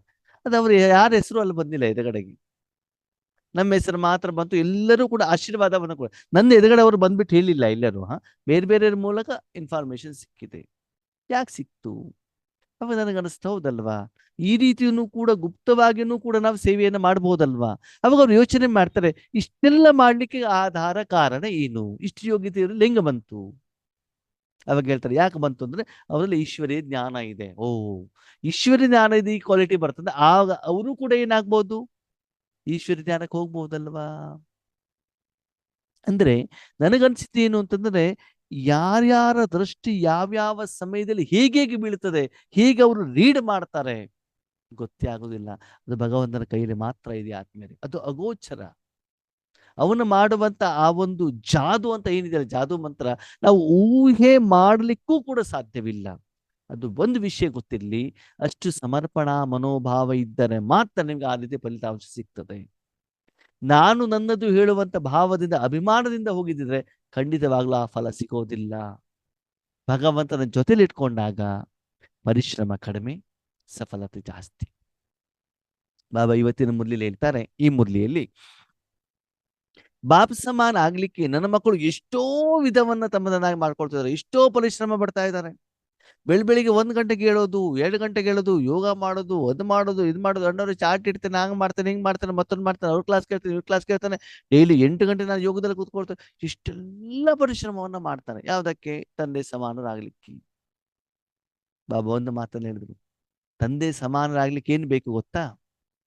ಸ್ವಚ್ಛ ಹೃದಯ, ತಂದೆ ಜೊತೆಗೆ ಪ್ರೀತಿ, ಅಷ್ಟೆ. ತಂದೆಯವರು ನನ್ನವರನ್ನಾಗಿ ಮಾಡ್ಕೊಂಡ್ಬಿಡಿ. ಭಯದಿಂದ ಅಲ್ಲ, ಹೆದರಿಕೆಯಿಂದಲ್ಲ, ಭಾವನ ಅದಲ್ಲ, ಆತ್ಮೀಯತೆಯಿಂದ, ನನ್ನತನದಿಂದ. ಕೆಲವೊಂದ್ಸಲ ಅವನ್ನ ಸ್ನೇಹಿತರನ್ನಾಗಿ ಮಾಡ್ಕೊಳ್ಳಿ, ಟೀಚರನ್ನಾಗಿ ಮಾಡ್ಕೊಳ್ಳಿ. ಅಷ್ಟು ಕ್ಲೋಸ್ನೆಸ್ ಆಗಿ ಬಾಬನ ಜೊತೆಗೆ ನೀವು ಬಂದಾಗ ಬಾಬ್ ಸಮಾನ ಆಗೋದು ಕಷ್ಟ ಅಲ್ಲ ಆತ್ಮೀಯರೇ. ಯಾರು ತಂದೆಯ ಮಾತನ್ನ ಕೇಳ್ತಾರೋ ಆ ಮಕ್ಕಳಿಗೆ ತಂದೆಯ ಜೊತೆಗಿರೋದು ಯಾವಾಗಲೂ ಖುಷಿ ಕೊಡತ್ತೆ. ತಂದೆ ಹೇಳೋದೊಂದು, ಮಕ್ಕಳು ಮಾಡೋದೊಂದು ಮಾಡಿದಾಗ ಏನಾಗತ್ತೆ ಅಂತಂದ್ರೆ ಅಲ್ಲಿ ಹೆಚ್ಚಿನ ರೀತಿಯಲ್ಲಿ ಸಂಭಾಷಣೆ ಆಗೋದೇ ಇಲ್ಲ, ವ್ಯವಹಾರ ನಡೆಯೋದೇ ಇಲ್ಲ, ಮುಂದೋಗ್ಲಿಕ್ಕೆ ಆಗೋದೇ ಇಲ್ಲ. ಅದಕ್ಕಾಗಿ ಸಹಜ ರೂಪದಲ್ಲಿ ಕಷ್ಟ ಪಡೆದೇನೆ ನೀವೇನ್ ಮಾಡ್ಬೇಕು? ತಂದೆಯ ಸಮಾನರಾಗಬೇಕು. ನಿಮ್ಮನ್ನು ನೀವು ಚೆಕ್ ಮಾಡ್ಕೊಳ್ಳಿ. ಪ್ರತಿ ಸಂಕಲ್ಪದಲ್ಲಿ, ಪ್ರತಿ ಕರ್ಮದಲ್ಲಿ, ಮಾತಿನಲ್ಲಿ ಈಶ್ವರಿ ಸೇವೆ ಆಗ್ತಾ ಇದೆಯಾ? ಮುಂದೆ ಶಿವರಾತ್ರಿ ಬರುತ್ತೆ, ಸೇವೆ ಮಾಡಬೇಕು. ಎಷ್ಟು ಜನರಿಗೆ ನೀವು ಸೇವೆ ಮಾಡಿದೆ ಹೇಳೋದು ಇಂಪಾರ್ಟೆಂಟ್ ಅಲ್ಲ, ಎಷ್ಟು ಜನ ಬಾಬನ ಮಕ್ಕಳಾದರು, ಎಷ್ಟು ಜನನ ಅವರಿಗೆ ಆಸ್ತಿ ಪಡ್ಕೊಳ್ಳುವಂಥದಕ್ಕೆ ನೀವು ನಿಮಿತ್ತ ಮಾಡಿದ್ರಿ, ಅವರನ್ನ ಎಷ್ಟು ಮೈಕ್ ಅನ್ನಾಗಿ ರೆಡಿ ಮಾಡಿದ್ರಿ. ಅವ್ರ ಮೈಕ್ ಆಗ್ಬೇಕು, ನೀವು ಮೈಟ್ ಆಗ್ಬೇಕು, ಶಕ್ತಿ ಕೊಡ್ಬೇಕು. ನೀವೆಷ್ಟು ಜ್ಞಾನ ಹೇಳಿದ್ರಿ ಹೇಳೋದು ಅರ್ಥ ಇಂಪಾರ್ಟೆಂಟ್ ಅಲ್ಲ, ಜ್ಞಾನದ ಸಮಯದಲ್ಲಿ ಭಗವಂತನ ಶಕ್ತಿ ಎಷ್ಟು ನಿಮ್ಮ ಮೂಲಕ ಪ್ರವಾಹ ಆಯ್ತು. ಅದು ಸಂಕಲ್ಪದ ರೂಪದಲ್ಲಿ ಇರ್ಬೋದು, ಶುಭ ಭಾವನೆ ಶುಭ ಕಾಮನೆ ರೂಪದಲ್ಲಿ ಇರ್ಬೋದು, ಶಬ್ದಗಳ ರೂಪದಲ್ಲಿ ಇರ್ಬೋದು, ಉಡುಗೊರೆ ರೂಪದಲ್ಲಿ ಇರ್ಬೋದು, ಆಶೀರ್ವಾದದ ರೂಪದಲ್ಲಿ ಇರ್ಬೋದು, ಅಥವಾ ಅವರು ತಪಸ್ಸನ್ನ ಮಾಡಿದಾಗ ವರದಾನದ ರೂಪದಲ್ಲೂ ಕೂಡ ಇರಬಹುದು. ಆದ್ಮೇಲೆ ಶಬ್ದ, ಉಡುಗೊರೆ, ವಸ್ತುಗಳು, ಮಾತು, ಇದೆಲ್ಲ ಒಂದು ಸಾಧನ. ಅದರ ಹಿಂದೆ ಮುಖ್ಯವಾಗಿ ಪರಮಾತ್ಮನ ಶಕ್ತಿ ಫ್ಲೋ ಆಗ್ಬೇಕು. ಒಂದು ವಿಷಯ ಗೊತ್ತಿರಲಿ, ಬ್ಯಾಡ್ಜಿಂದ, ಪೆನ್ನಿಂದ, ಫೋಟೋದಿಂದ, ಬ್ರಹ್ಮ ಭೋಜನದಿಂದ, ಪುಸ್ತಕದಿಂದ ವಿಶ್ವ ಪರಿವರ್ತನೆ ಆಗೋದಿಲ್ಲ. ಜ್ಞಾನ ಹೇಳೋದಿಂದನೂ ವಿಶ್ವ ಪರಿವರ್ತನೆ ಆಗೋದಿಲ್ಲ. ವಿಶ್ವ ಪರಿವರ್ತನೆ ಆಗೋದು ಯಾವುದಿಂದ? ಭಗವಂತನ ಶಕ್ತಿಯಿಂದ. ಇದು ಸ್ಪಷ್ಟವಾಗಿ ಗೊತ್ತಿಲ್ಲ. ಎಲ್ಲಿಯವರೆಗೆ ಶಕ್ತಿ ಪ್ರವಾಹ ಆಗೋದಿಲ್ವೋ ಅಲ್ಲಿವರೆಗೆ ನಿಮಗೆ ಸೇವೆಯ ಫಲದ ಅನುಭವ ನಿಮ್ಗೆ ಆಗ್ಲಿಕ್ಕೆ ಸಾಧ್ಯ ಇಲ್ಲ, ಸೇವೆಯಲ್ಲಿ ಸಫಲತೆ ಬರ್ಲಿಕ್ಕೆ ಸಾಧ್ಯವಿಲ್ಲ. ಅದಕ್ಕೆ ಚೆಕ್ ಮಾಡ್ಕೊಳ್ಳಿ. ಬಲೆ ವಾಣಿಯ ಸೇವೆಯನ್ನ ಮಾಡಿ, ಆದ್ರೆ ವಾಣಿಯ ಸೇವೆಗಿಂತ ಆ ಸಮಯದಲ್ಲಿ ನಿಮ್ಮಿಂದ ಹೋಗುವಂತಹ ಶಕ್ತಿಯ ಮೂಲಕ ಅವರ ಸಮಸ್ಯೆಗಳಿಗೆ ಪರಿಹಾರ ಸಿಗಬೇಕು. ಯಾವುದೇ ಪ್ರಶ್ನೆಗಳಿರ್ಬೋದು, ಕಾಯಿಲೆಗಳಿರ್ಬೋದು, ಏನೇ ಇರ್ಬೋದು, ಅಲ್ಲಿ ಶಬ್ದ ಅಲ್ಲ ಮುಖ್ಯವಾಗಿರ್ಬೇಕಾಗಿರೋದು ಶಕ್ತಿ. ನೋಡಿ, ಮಾತ್ರ ಎಷ್ಟು ಕಲರ್ ಇದೆ, ಅದ ಮೇಲ್ಗಡೆ ರ್ಯಾಪರ್ ಹೇಗಿದೆ ಹೇಳುದು ಇಂಪಾರ್ಟೆಂಟ್ ಅಲ್ಲ, ಮಾತೆಯಲ್ಲಿ ಒಳಗಡೆಗಿರುವಂತ ಆ ಒಂದು ಕೆಮಿಕಲ್ ಅಥವಾ ಅದರಲ್ಲಿ ಔಷಧಿ ನಿಮ್ಮ ಕಾಯಿಲೆಯನ್ನು ಗುಣ ಮಾಡಬೇಕು. ಅದಕ್ಕಾಗಿ ನಿಮ್ಮನ್ನು ನೀವು ಚೆಕ್ ಮಾಡ್ಕೊಳ್ಳಿ. ಬಲ್ಲಿ ವಾಟ್ಸಪ್ ಅಲ್ಲಿ ನೀವು ಮೆಸೇಜ್ ಕಳಿಸ್ತಾ ಇದ್ದೀರಿ, ಸಂಕಲ್ಪದ ಮೂಲಕ ಕಳಿಸ್ತಾ ಇದ್ದೀರಿ, ಬಾಯಿಂದ ಹೇಳ್ತಾ ಇದ್ದೀರಾ, ಪಾಂಪ್ಲೆಟ್ಸ್ ಅನ್ನ ಕೊಡ್ತಾ ಇದ್ದೀರಾ, ಮೌಂಟ್ ಅಬುನಿಂದ ಟೋಲಿ ತಂದು ಕೊಡ್ತಾ ಇದ್ದೀರಾ, ಉಡುಗೊರೆ ಕೊಡ್ತಾ ಇದ್ದೀರಿ, ಏನೇ ಕೊಡ್ತಾ ಇದ್ರು ಕೂಡ ಆ ಸಮಯದಲ್ಲಿ ನಿಮ್ಮ ಮನಸ್ಸಿನ ಮೂಲಕ ಭಗವಂತನ ಶಕ್ತಿ ಎಷ್ಟರ ಮಟ್ಟಿಗೆ ಪ್ರವಾಹ ಆಗ್ತಾ ಇದೆ. ಈ ಕೋರ್ಸ್ ಅನ್ನ ಮಾಡಿ. ಇನ್ನೊಂದು ಮಾತು ನೀವು ಮುರಳಿ ಬಾಬಾ ಎಷ್ಟು ಸುಂದರವಾಗಿ ಹೇಳಿದ್ರು ಗೊತ್ತಾ? ನೀನು ಕೇಳುವಂತ ಪ್ರತಿದಿನದ ಜ್ಞಾನದ ಕೋರ್ಸ್ ಅನ್ನ ಮೊದಲು ನಿನಗೆ ನೀನು ಕೊಟ್ಕೋ. ಏನ್ ಜ್ಞಾನವನ್ನು ಕೇಳ್ತಿರಲ್ಲ, ಆ ಕೋರ್ಸ್ ಅನ್ನ ಮೊದಲು ನಿನಗೆ ನೀನು ಕೊಟ್ಟುಕೊಂಡು ಆ ಜ್ಞಾನದಿಂದ ನೀನು ಜ್ಞಾನ ಸ್ವರೂಪರಾಗಿ ಆಮೇಲೆ ಬೇರೆಯವರಿಗೆ ಕೊಡ್ಲಿಕ್ಕೆ ನಿಮಿತ್ತನಾಗು. ನಾವೇನ್ ಮಾಡ್ತೀವಿ? ಕೋರ್ಸ್ ಅನ್ನ ಬೇರೆಯವರಿಗೆ ಕೊಡೋದಲ್ಲಿ, ಜ್ಞಾನವನ್ನ ಬೇರೆಯವರಿಗೆ ಹೇಳೋದಲ್ಲಿ ನಾವೇನಾಗ್ಬಿಡ್ತೀವಿ? ಬುದ್ಧಿವಂತರಾಗ್ಬಿಟ್ಟಿದ್ದೀವಿ. ಅದಕ್ಕಾಗಿ ಇವತ್ತಿನ ಜನರಿಗೆ ವಾಣಿ ಬೇಡ, ಶಕ್ತಿ ಬೇಕು. ಆ ಆತ್ಮಗಳಿಗೆ ಶಕ್ತಿ ತುಂಬಿಸುವಂತ ಕೆಲಸವನ್ನ ಮಾಡಿ. ಇವತ್ತಿನ ಯಂಗ್ ಜನರೇಷನ್ ಏನ್ ಹೇಳ್ತಾರೆ ಹೇಳಿ ನೋಡೋಣ. ನೀವು ಏನೇ ಶಿಕ್ಷಣ ಕೊಟ್ಟರು ಕೂಡ ಕೊಡ್ಲಿಕ್ಕೆ ರೆಡಿ ಇಲ್ಲ, ತಗೊಳ್ಳಿಕ್ಕೆ ರೆಡಿ ಇಲ್ಲ. ಅವ್ರು ಯಾವ್ದಕ್ಕೆ ರೆಡಿ ಇದ್ದಾರೆ? ರೆಡಿಮೇಡ್ ಬೇಕು. ಡ್ರಾಮಾ ಬಿಡಿ, ನಾವಿನ್ನು ಏನು ಕಂಪ್ಲೇಂಟ್ ಮಾಡ್ಲಿಕ್ಕೆ ಆಗಲ್ಲ. ಆ ಸಮಯಕ್ಕೆ ತಕ್ಕ ಹಾಗೆ ಆತ್ಮಗಳು ಬರ್ತಾವೆ. ವರ್ತಮಾನ ಸಮಯದಲ್ಲಿ ನಾನು ನೋಡ್ತಾ ಇದ್ದೇನೆ, ಪೇರೆಂಟ್ಸ್ಗಳು ತನ್ನ ಮಕ್ಕಳಿಗೆ ರಂಗೋಲಿ ಹಾಕೋದನ್ನು ಕಲಿಸೋದಿಲ್ಲ, ಅಡಿಗೆ ಮಾಡೋದನ್ನ ಕಲಿಸೋದಿಲ್ಲ, ಪಾತ್ರೆ ತೊಳೆಯೋದನ್ನ ಕಲಿಸೋದಿಲ್ಲ. ಏನು ಕಲಿಸ್ತಾರ ಗೊತ್ತಾ? ಪಿಯೋನ ಬಾರಿಸೋದು, ವೀಣೆ ಬಾರಿಸೋದು. ಇದಕ್ಕೆ ಅವರಿಗೆ ಕರ್ಕೊಂಡೋಗಿ ಅಲ್ಲಿ ಸ್ಕೂಲಲ್ಲಿ ಅಡ್ಮಿಷನ್ ಮಾಡಿ ಅವ್ರಿಗೆ ಟ್ರೈನಿಂಗ್ ಅನ್ನ ಕೊಟ್ಟು, ನೋಡಿ ನನ್ನ ಮಕ್ಕಳು ಇಷ್ಟು ಚೆನ್ನಾಗಿ ಮಾಡ್ತಾರೆ, ಫೋಟೋ ಗೀಟೋ ಎಲ್ಲ ಹಾಕಿ ವಾಟ್ಸಪ್ಪಲ್ಲಿ ಹಾಕಿ ಎಲ್ಲನೂ ಕೂಡ ತೋರಿಸ್ತಾರೆ. ಅವರಿಗೆ ಜೀವನದ ಅತಿ ಅವಶ್ಯಕವಾಗಿರುವಂತ ವಿಷಯವನ್ನ ಕಲಿಸದೇನೆ ನಾವು ಪೇರೆಂಟ್ಸ್ಗಳೇ ಆ ಮಕ್ಕಳನ್ನ ಹಾಳು ಮಾಡ್ತಾ ಇದ್ದೀವಿ. ಎಷ್ಟರ ಮಟ್ಟಿಗೆ ಅಂತಂದ್ರೆ, ನಮ್ಮ ಮನೆ ಸುತ್ತಮುತ್ತಲಿನ ವಾತಾವರಣವನ್ನು ನೋಡ್ತಾ ಇದ್ದೀವಿ. ನಾನು ಮಕ್ಕಳು ಅವರ ಜನ್ಮ ಕೊಟ್ಟಂತ ತಂದೆ ತಾಯಿಗಳನ್ನ ಪಾಲನೆ ಮಾಡ್ತಾ ಇಲ್ಲ ಆತ್ಮೀಯರೇ. 85 ವರ್ಷ ಆಗಿರುವಂತ ತಂದೆ ತಾಯಿದ್ರು ಕಣ್ಣೀರ್ ಆಗ್ತಾ ಇದ್ದಾರೆ, ನಮ್ಮ ಮಕ್ಕಳಿದ್ದು ರಿಟೈರ್ಡ್ ಆದ್ರೂ ಏನೂ ಮಾಡ್ತಾ ಇಲ್ಲ ಅಂತ. ಮತ್ತೆ ಆ ಮಕ್ಕಳು ಅವರ ಮಕ್ಕಳಿಗೋಸ್ಕರ ಆ ಮಕ್ಕಳಿಗೆ ಬರುವಂತ ಸಂಬಳಕ್ಕಿಂತ ಜಾಸ್ತಿ ಹಣದ ಬಾಡಿಗೆ ಮನೆ ಇಟ್ಕೊಂಡು ಮತ್ತೆ ಮಕ್ಕಳಿಗೋಸ್ಕರ ಇನ್ನೂ ದೊಡ್ಡ ಖರ್ಚು ಮಾಡಿಬಿಟ್ಟು ಅಷ್ಟು ಆ ಮಗುವನ್ನು ಲಾಲನೆ ಪೋಷಣೆ ಮಾಡ್ತಾ ಇದ್ದಾರೆ. ಮೊದಲು ನಾವು 10 ಪೈಸೆ ಐಸ್ ಕ್ಯಾಂಡಿ ಕೇಳಿದ್ರೆ 10 ಏಟ್ ಸಿಗೋದು ನಮ್ಗೆ. ಏಟಿನ ಭಯದಿಂದ 10 ಪೈಸೆ ನಮ್ಮ ಅಮ್ಮನ ಹತ್ರ ಕೇಳ್ತಿರ್ಲಿಲ್ಲ. ಅದಕ್ಕಾಗಿ ಇವತ್ತು ನಾವು ಇಷ್ಟು ಒಳ್ಳೆಯವರಾಗಿದ್ದೀವಿ. ನಾವು ಭಗವಂತನಿಗೆ ಥ್ಯಾಂಕ್ಸ್ ಅಂತ ಹೇಳ್ತೀವಿ. 10 ಪೈಸೆ ಬದಲು 10ಗೆ ಏಟ್ ಕೊಟ್ಟಿದೆಯಲ್ಲಪ್ಪ, 10 ಮೂರ್ತಿ ಮಾಡಿದೀಯಾ ಅಂತ. ಇವತ್ತು 10 ಪೈಸೆ ಅಲ್ಲ, 10 ರೂಪಾಯಿ ಕಳೆದು 100 ರೂಪಾಯಿ ಕೊಡ್ತಾರೆ. ಇಂಥದ್ರಿಂದ ಮುಂದೆ ನಾವು ಪರಿಶ್ರಮ ಪಡಬೇಕಾಗ್ತದೆ, ಕಷ್ಟ ಪಡಬೇಕಾಗ್ತದೆ. ಇದು ನಮ್ಗೆ ಗೊತ್ತಾಗ್ತಾ ಇಲ್ಲ, ತಪ್ಪು ಮಾಡ್ತಾ ಇದ್ದೀವಿ. ಸಮಯನೂ ಹಾಗೆ ಇದೆ, ಕಲಿಯುಗ, ಮಾಯೆ. ಯಾವುದು ಸರಿ ತಪ್ಪು ಅಂತ ನಿರ್ಣಯ ಮಾಡುವಂತ ಶಕ್ತಿ ನಮ್ಮಲ್ಲಿ ಬರ್ತಾ ಇಲ್ಲ. ಓಕೆ, ಅದನ್ನ ನಾವು ಸರಿ ಮಾಡ್ಲಿಕ್ಕೆ ಆಗಲ್ಲ. ಅದನ್ನ ನಾವೇನ್ ಮಾಡ್ಬೋದು? ಸತ್ಯತೆಯನ್ನು ಹೊರಗಡೆ ಕಳಿಸುವಂತ ಕೆಲಸವನ್ನ ಮಾಡ್ಬೋದಲ್ವಾ? ಅದಕ್ಕಾಗಿ ಭಗವಂತ ಹೇಳ್ತಾರೆ, ಮಕ್ಕಳಿಗೆ ಶಕ್ತಿಯನ್ನ ಕೊಡಿ. ಅವರಿಗೆ ಶಕ್ತಿಯ ಅವಶ್ಯಕತೆ ಇದೆ, ಜ್ಞಾನದ ಅವಶ್ಯಕತೆ ಅಲ್ಲ. ಜ್ಞಾನ ಹೇಳ್ದೆ ಕೇಳಲಿಕ್ಕೆ ರೆಡಿ ಇರಲ್ಲ ಅವರು, ಯಾಕಂದ್ರೆ ಅವರಲ್ಲಿ ಆ ಸಂಸ್ಕಾರ ಇರೋದಿಲ್ಲ. ಅದಕ್ಕಾಗಿ ಶಕ್ತಿ ಕಾ ಫೋರ್ಸ್ ಕಾ ಕೋರ್ಸ್ ಇದು. ಶಕ್ತಿ ನಿಮ್ಮಿಂದ ಪ್ರವಾಹ ಆಗ್ಬೇಕು ಅಂದ್ರೆ ನಿಮ್ಗೆ ಅನುಭವ ಆಗ್ಬೇಕಲ್ವಾ? ಅದು ಆಗ್ತಾ ಇದೆಯಾ ಅಂತ ನಿಮ್ಮನ್ನು ನೀವೇನ್ ಮಾಡ್ಕೊಳ್ಳಿ, ಚೆಕ್ ಮಾಡ್ಕೊಳ್ಳಿ. ಈ ರೀತಿ ಸಮಯದ ಅನುಸಾರ ತಂದೆಯ ಸಮಾನ ಏನ್ ಮಾಡಿ ಸೇವೆಯನ್ನು ಮಾಡ್ಲಿಕ್ಕೆ ನಿಮಿತ್ತರಾಗಿ. ಭಗವಂತ ಒಂದು ಪ್ರಶ್ನೆ ಕೇಳ್ತಾರೆ, ಮಕ್ಕಳೇ, ಭಗವಂತನ ಮಗು ಆದಲ್ಲ ನೀವು, ಭಗವಂತನ ಒಪ್ಕೊಂಡಲ್ಲ, ಜ್ಞಾನದ ಆಧಾರದ ಮೇಲೆ ಒಪ್ಕೊಂಡ್ರು, ಅನುಭವದ ಆಧಾರದ ಮೇಲೆ ಒಪ್ಕೊಂಡಿದ್ದೀರೋ? ಅನುಭವ ಅಲ್ವಾ? ಅನುಭವ ಅಂದ್ರೆ ಭಗವಂತ ತನ್ನ ಶಕ್ತಿ ಕೊಟ್ಟಿದ್ದಾರೆ ಅಂತ ತಾನೇ ಅರ್ಥ. ಹಾಗೆ ನಿಮ್ಮ ಸಹೋದರರಿಗೂ ಕೂಡ ಅನುಭವ ಮಾಡಬೇಕು ಅಂತಂದ್ರೆ ಏನ್ ಮಾಡ್ಬೇಕು? ಶಕ್ತಿ ಕೊಡ್ಬೇಕಾಗ್ತದೆ. ಅವಾಗ ಮಕ್ಕಳು ಕೇಳ್ತಾರೆ, ಭಗವಂತ ಪರಮಾತ್ಮನ ಪ್ರತ್ಯಕ್ಷತೆ ಮಾಡ್ಬೇಕು. ಹೌದು, ಮಾಡ್ಬೇಕು. ಎಲ್ಲಿಂದ ಆಗ್ತದೆ? ಕೆಲವರು ಹೇಳಿದ್ರು ದಿಲ್ಲಿಯಿಂದ ಆಗ್ತದೆ, ಕೆಲವರು ಹೇಳಿದ್ರು ಮಧುಬನದಿಂದ ಆಗ್ತದೆ. ಆಮೇಲೆ ಹೇಳ್ತಾರೆ ವಿಶ್ವದ 4 ಕಡೆಯಿಂದನೂ ಆಗ್ತದೆ. 4 ಮಧುಬನದಲ್ಲೂ ಆಗುತ್ತೆ, ದಿಲ್ಲಿಯಲ್ಲೂ ಆಗ್ತದೆ, ವಿಶ್ವದ 4 ಕಡೆಯಿಂದನೂ ಕೂಡ ಭಗವಂತನ ಪ್ರತ್ಯಕ್ಷತೆ ಆಗತ್ತೆ. ಯಾಕಂದ್ರೆ ನನ್ನ ಮಕ್ಕಳು ಕುಂಭಕರ್ಣ ರೂಪದಲ್ಲಿ ಮಲ್ಕೊಂಡ್ಬಿಟ್ಟಿದಾರಲ್ಲ, ಅವರನ್ನು ಏಳಿಸಬೇಕು ಅಂತಂದ್ರೆ 4 ಕಡೆಯಿಂದನೂ ಕೂಡ ಭಗವಂತನ ಪ್ರತ್ಯಕ್ಷತೆಯ ಕಹಳೆಯ ಕೂಗು ಹೊರಗಡೆಗೆ ಬರಬೇಕಾಗ್ತದೆ. ಅದಕ್ಕಾಗಿ ನೀವೆಲ್ಲರೂ ನಿಮಿತ್ತವಾಗಬೇಕಾಗ್ತದೆ. ಅದಕ್ಕಾಗಿ ಬಾಬಾ ಒಂದೊಂದೇ ಪೋಸ್ಟ್ ಅನ್ನ ಕೊಡ್ತಾ ಇದ್ದಾರೆ. ಬಾಬಾ ಕೊಡ್ತಾ ಇರೋದನ್ನ ತಗೊಳ್ತಾ ಇದ್ದೀರಾ? ಕೆಲವೊಬ್ರು ಏನ್ ಮಾಡ್ತಾರೆ ಗೊತ್ತಾ? ಪ್ರಮೋಷನೇ ಬೇಡ ಅಂತ ಹೇಳ್ತಾರೆ. ಯಾಕೆ ಹೇಳಿ? ಆ ಜವಾಬ್ದಾರಿ ಯಾರಿಗ್ರಿ ಬೇಕದ್ದು, ನಾವ್ ಇಲ್ಲೇ ಇದ್ವಿ. ನನ್ನ ಮಧು ಬಂದವರಿಗೂ ಬಾಬಾ ಹೇಳಿದ್ರು, ಬರೀ ಕರ್ಮಣ ಸೇವೆ ಮಾಡಿದ್ರೆ ಆಗೋದಿಲ್ಲ, ಮನಸಾ ಸೇವೆನೂ ಮಾಡ್ಬೇಕು, ವಾಚಾ ಸೇವೆನೂ ಮಾಡ್ಬೇಕು, ಶಕ್ತಿ ಕೊಡುವಂತ ಸೇವೆನೂ ಕೂಡ ನೀವು ಮಾಡ್ಬೇಕಾಗ್ತದೆ. ಮುಖ್ಯವಾಗಿ ಬಾಬಾ ಈ ಮುರಳಿಯಲ್ಲಿ ಗಮನ ಕೊಟ್ಟಿರೋದು ಲಕ್ಷಣ ಅಂದ್ರೇನು? ಶಕ್ತಿ ಶಕ್ತಿ ಶಕ್ತಿ, ನಿರಂತರವಾಗಿ ಆ ಭಗವಂತನ ಶಕ್ತಿ ಏನಾಗ್ತಾ ಇರಬೇಕು, ಹೊರಗಡೆ ಹೋಗ್ತಾ ಇರಬೇಕು. ಅದಕ್ಕೆ ಕರ್ಮದ ಮಧ್ಯದಲ್ಲಿ ಏನ್ ಮಾಡಿ ನಿರಾಕಾರಿ ಫಲಿಸ್ತಾ.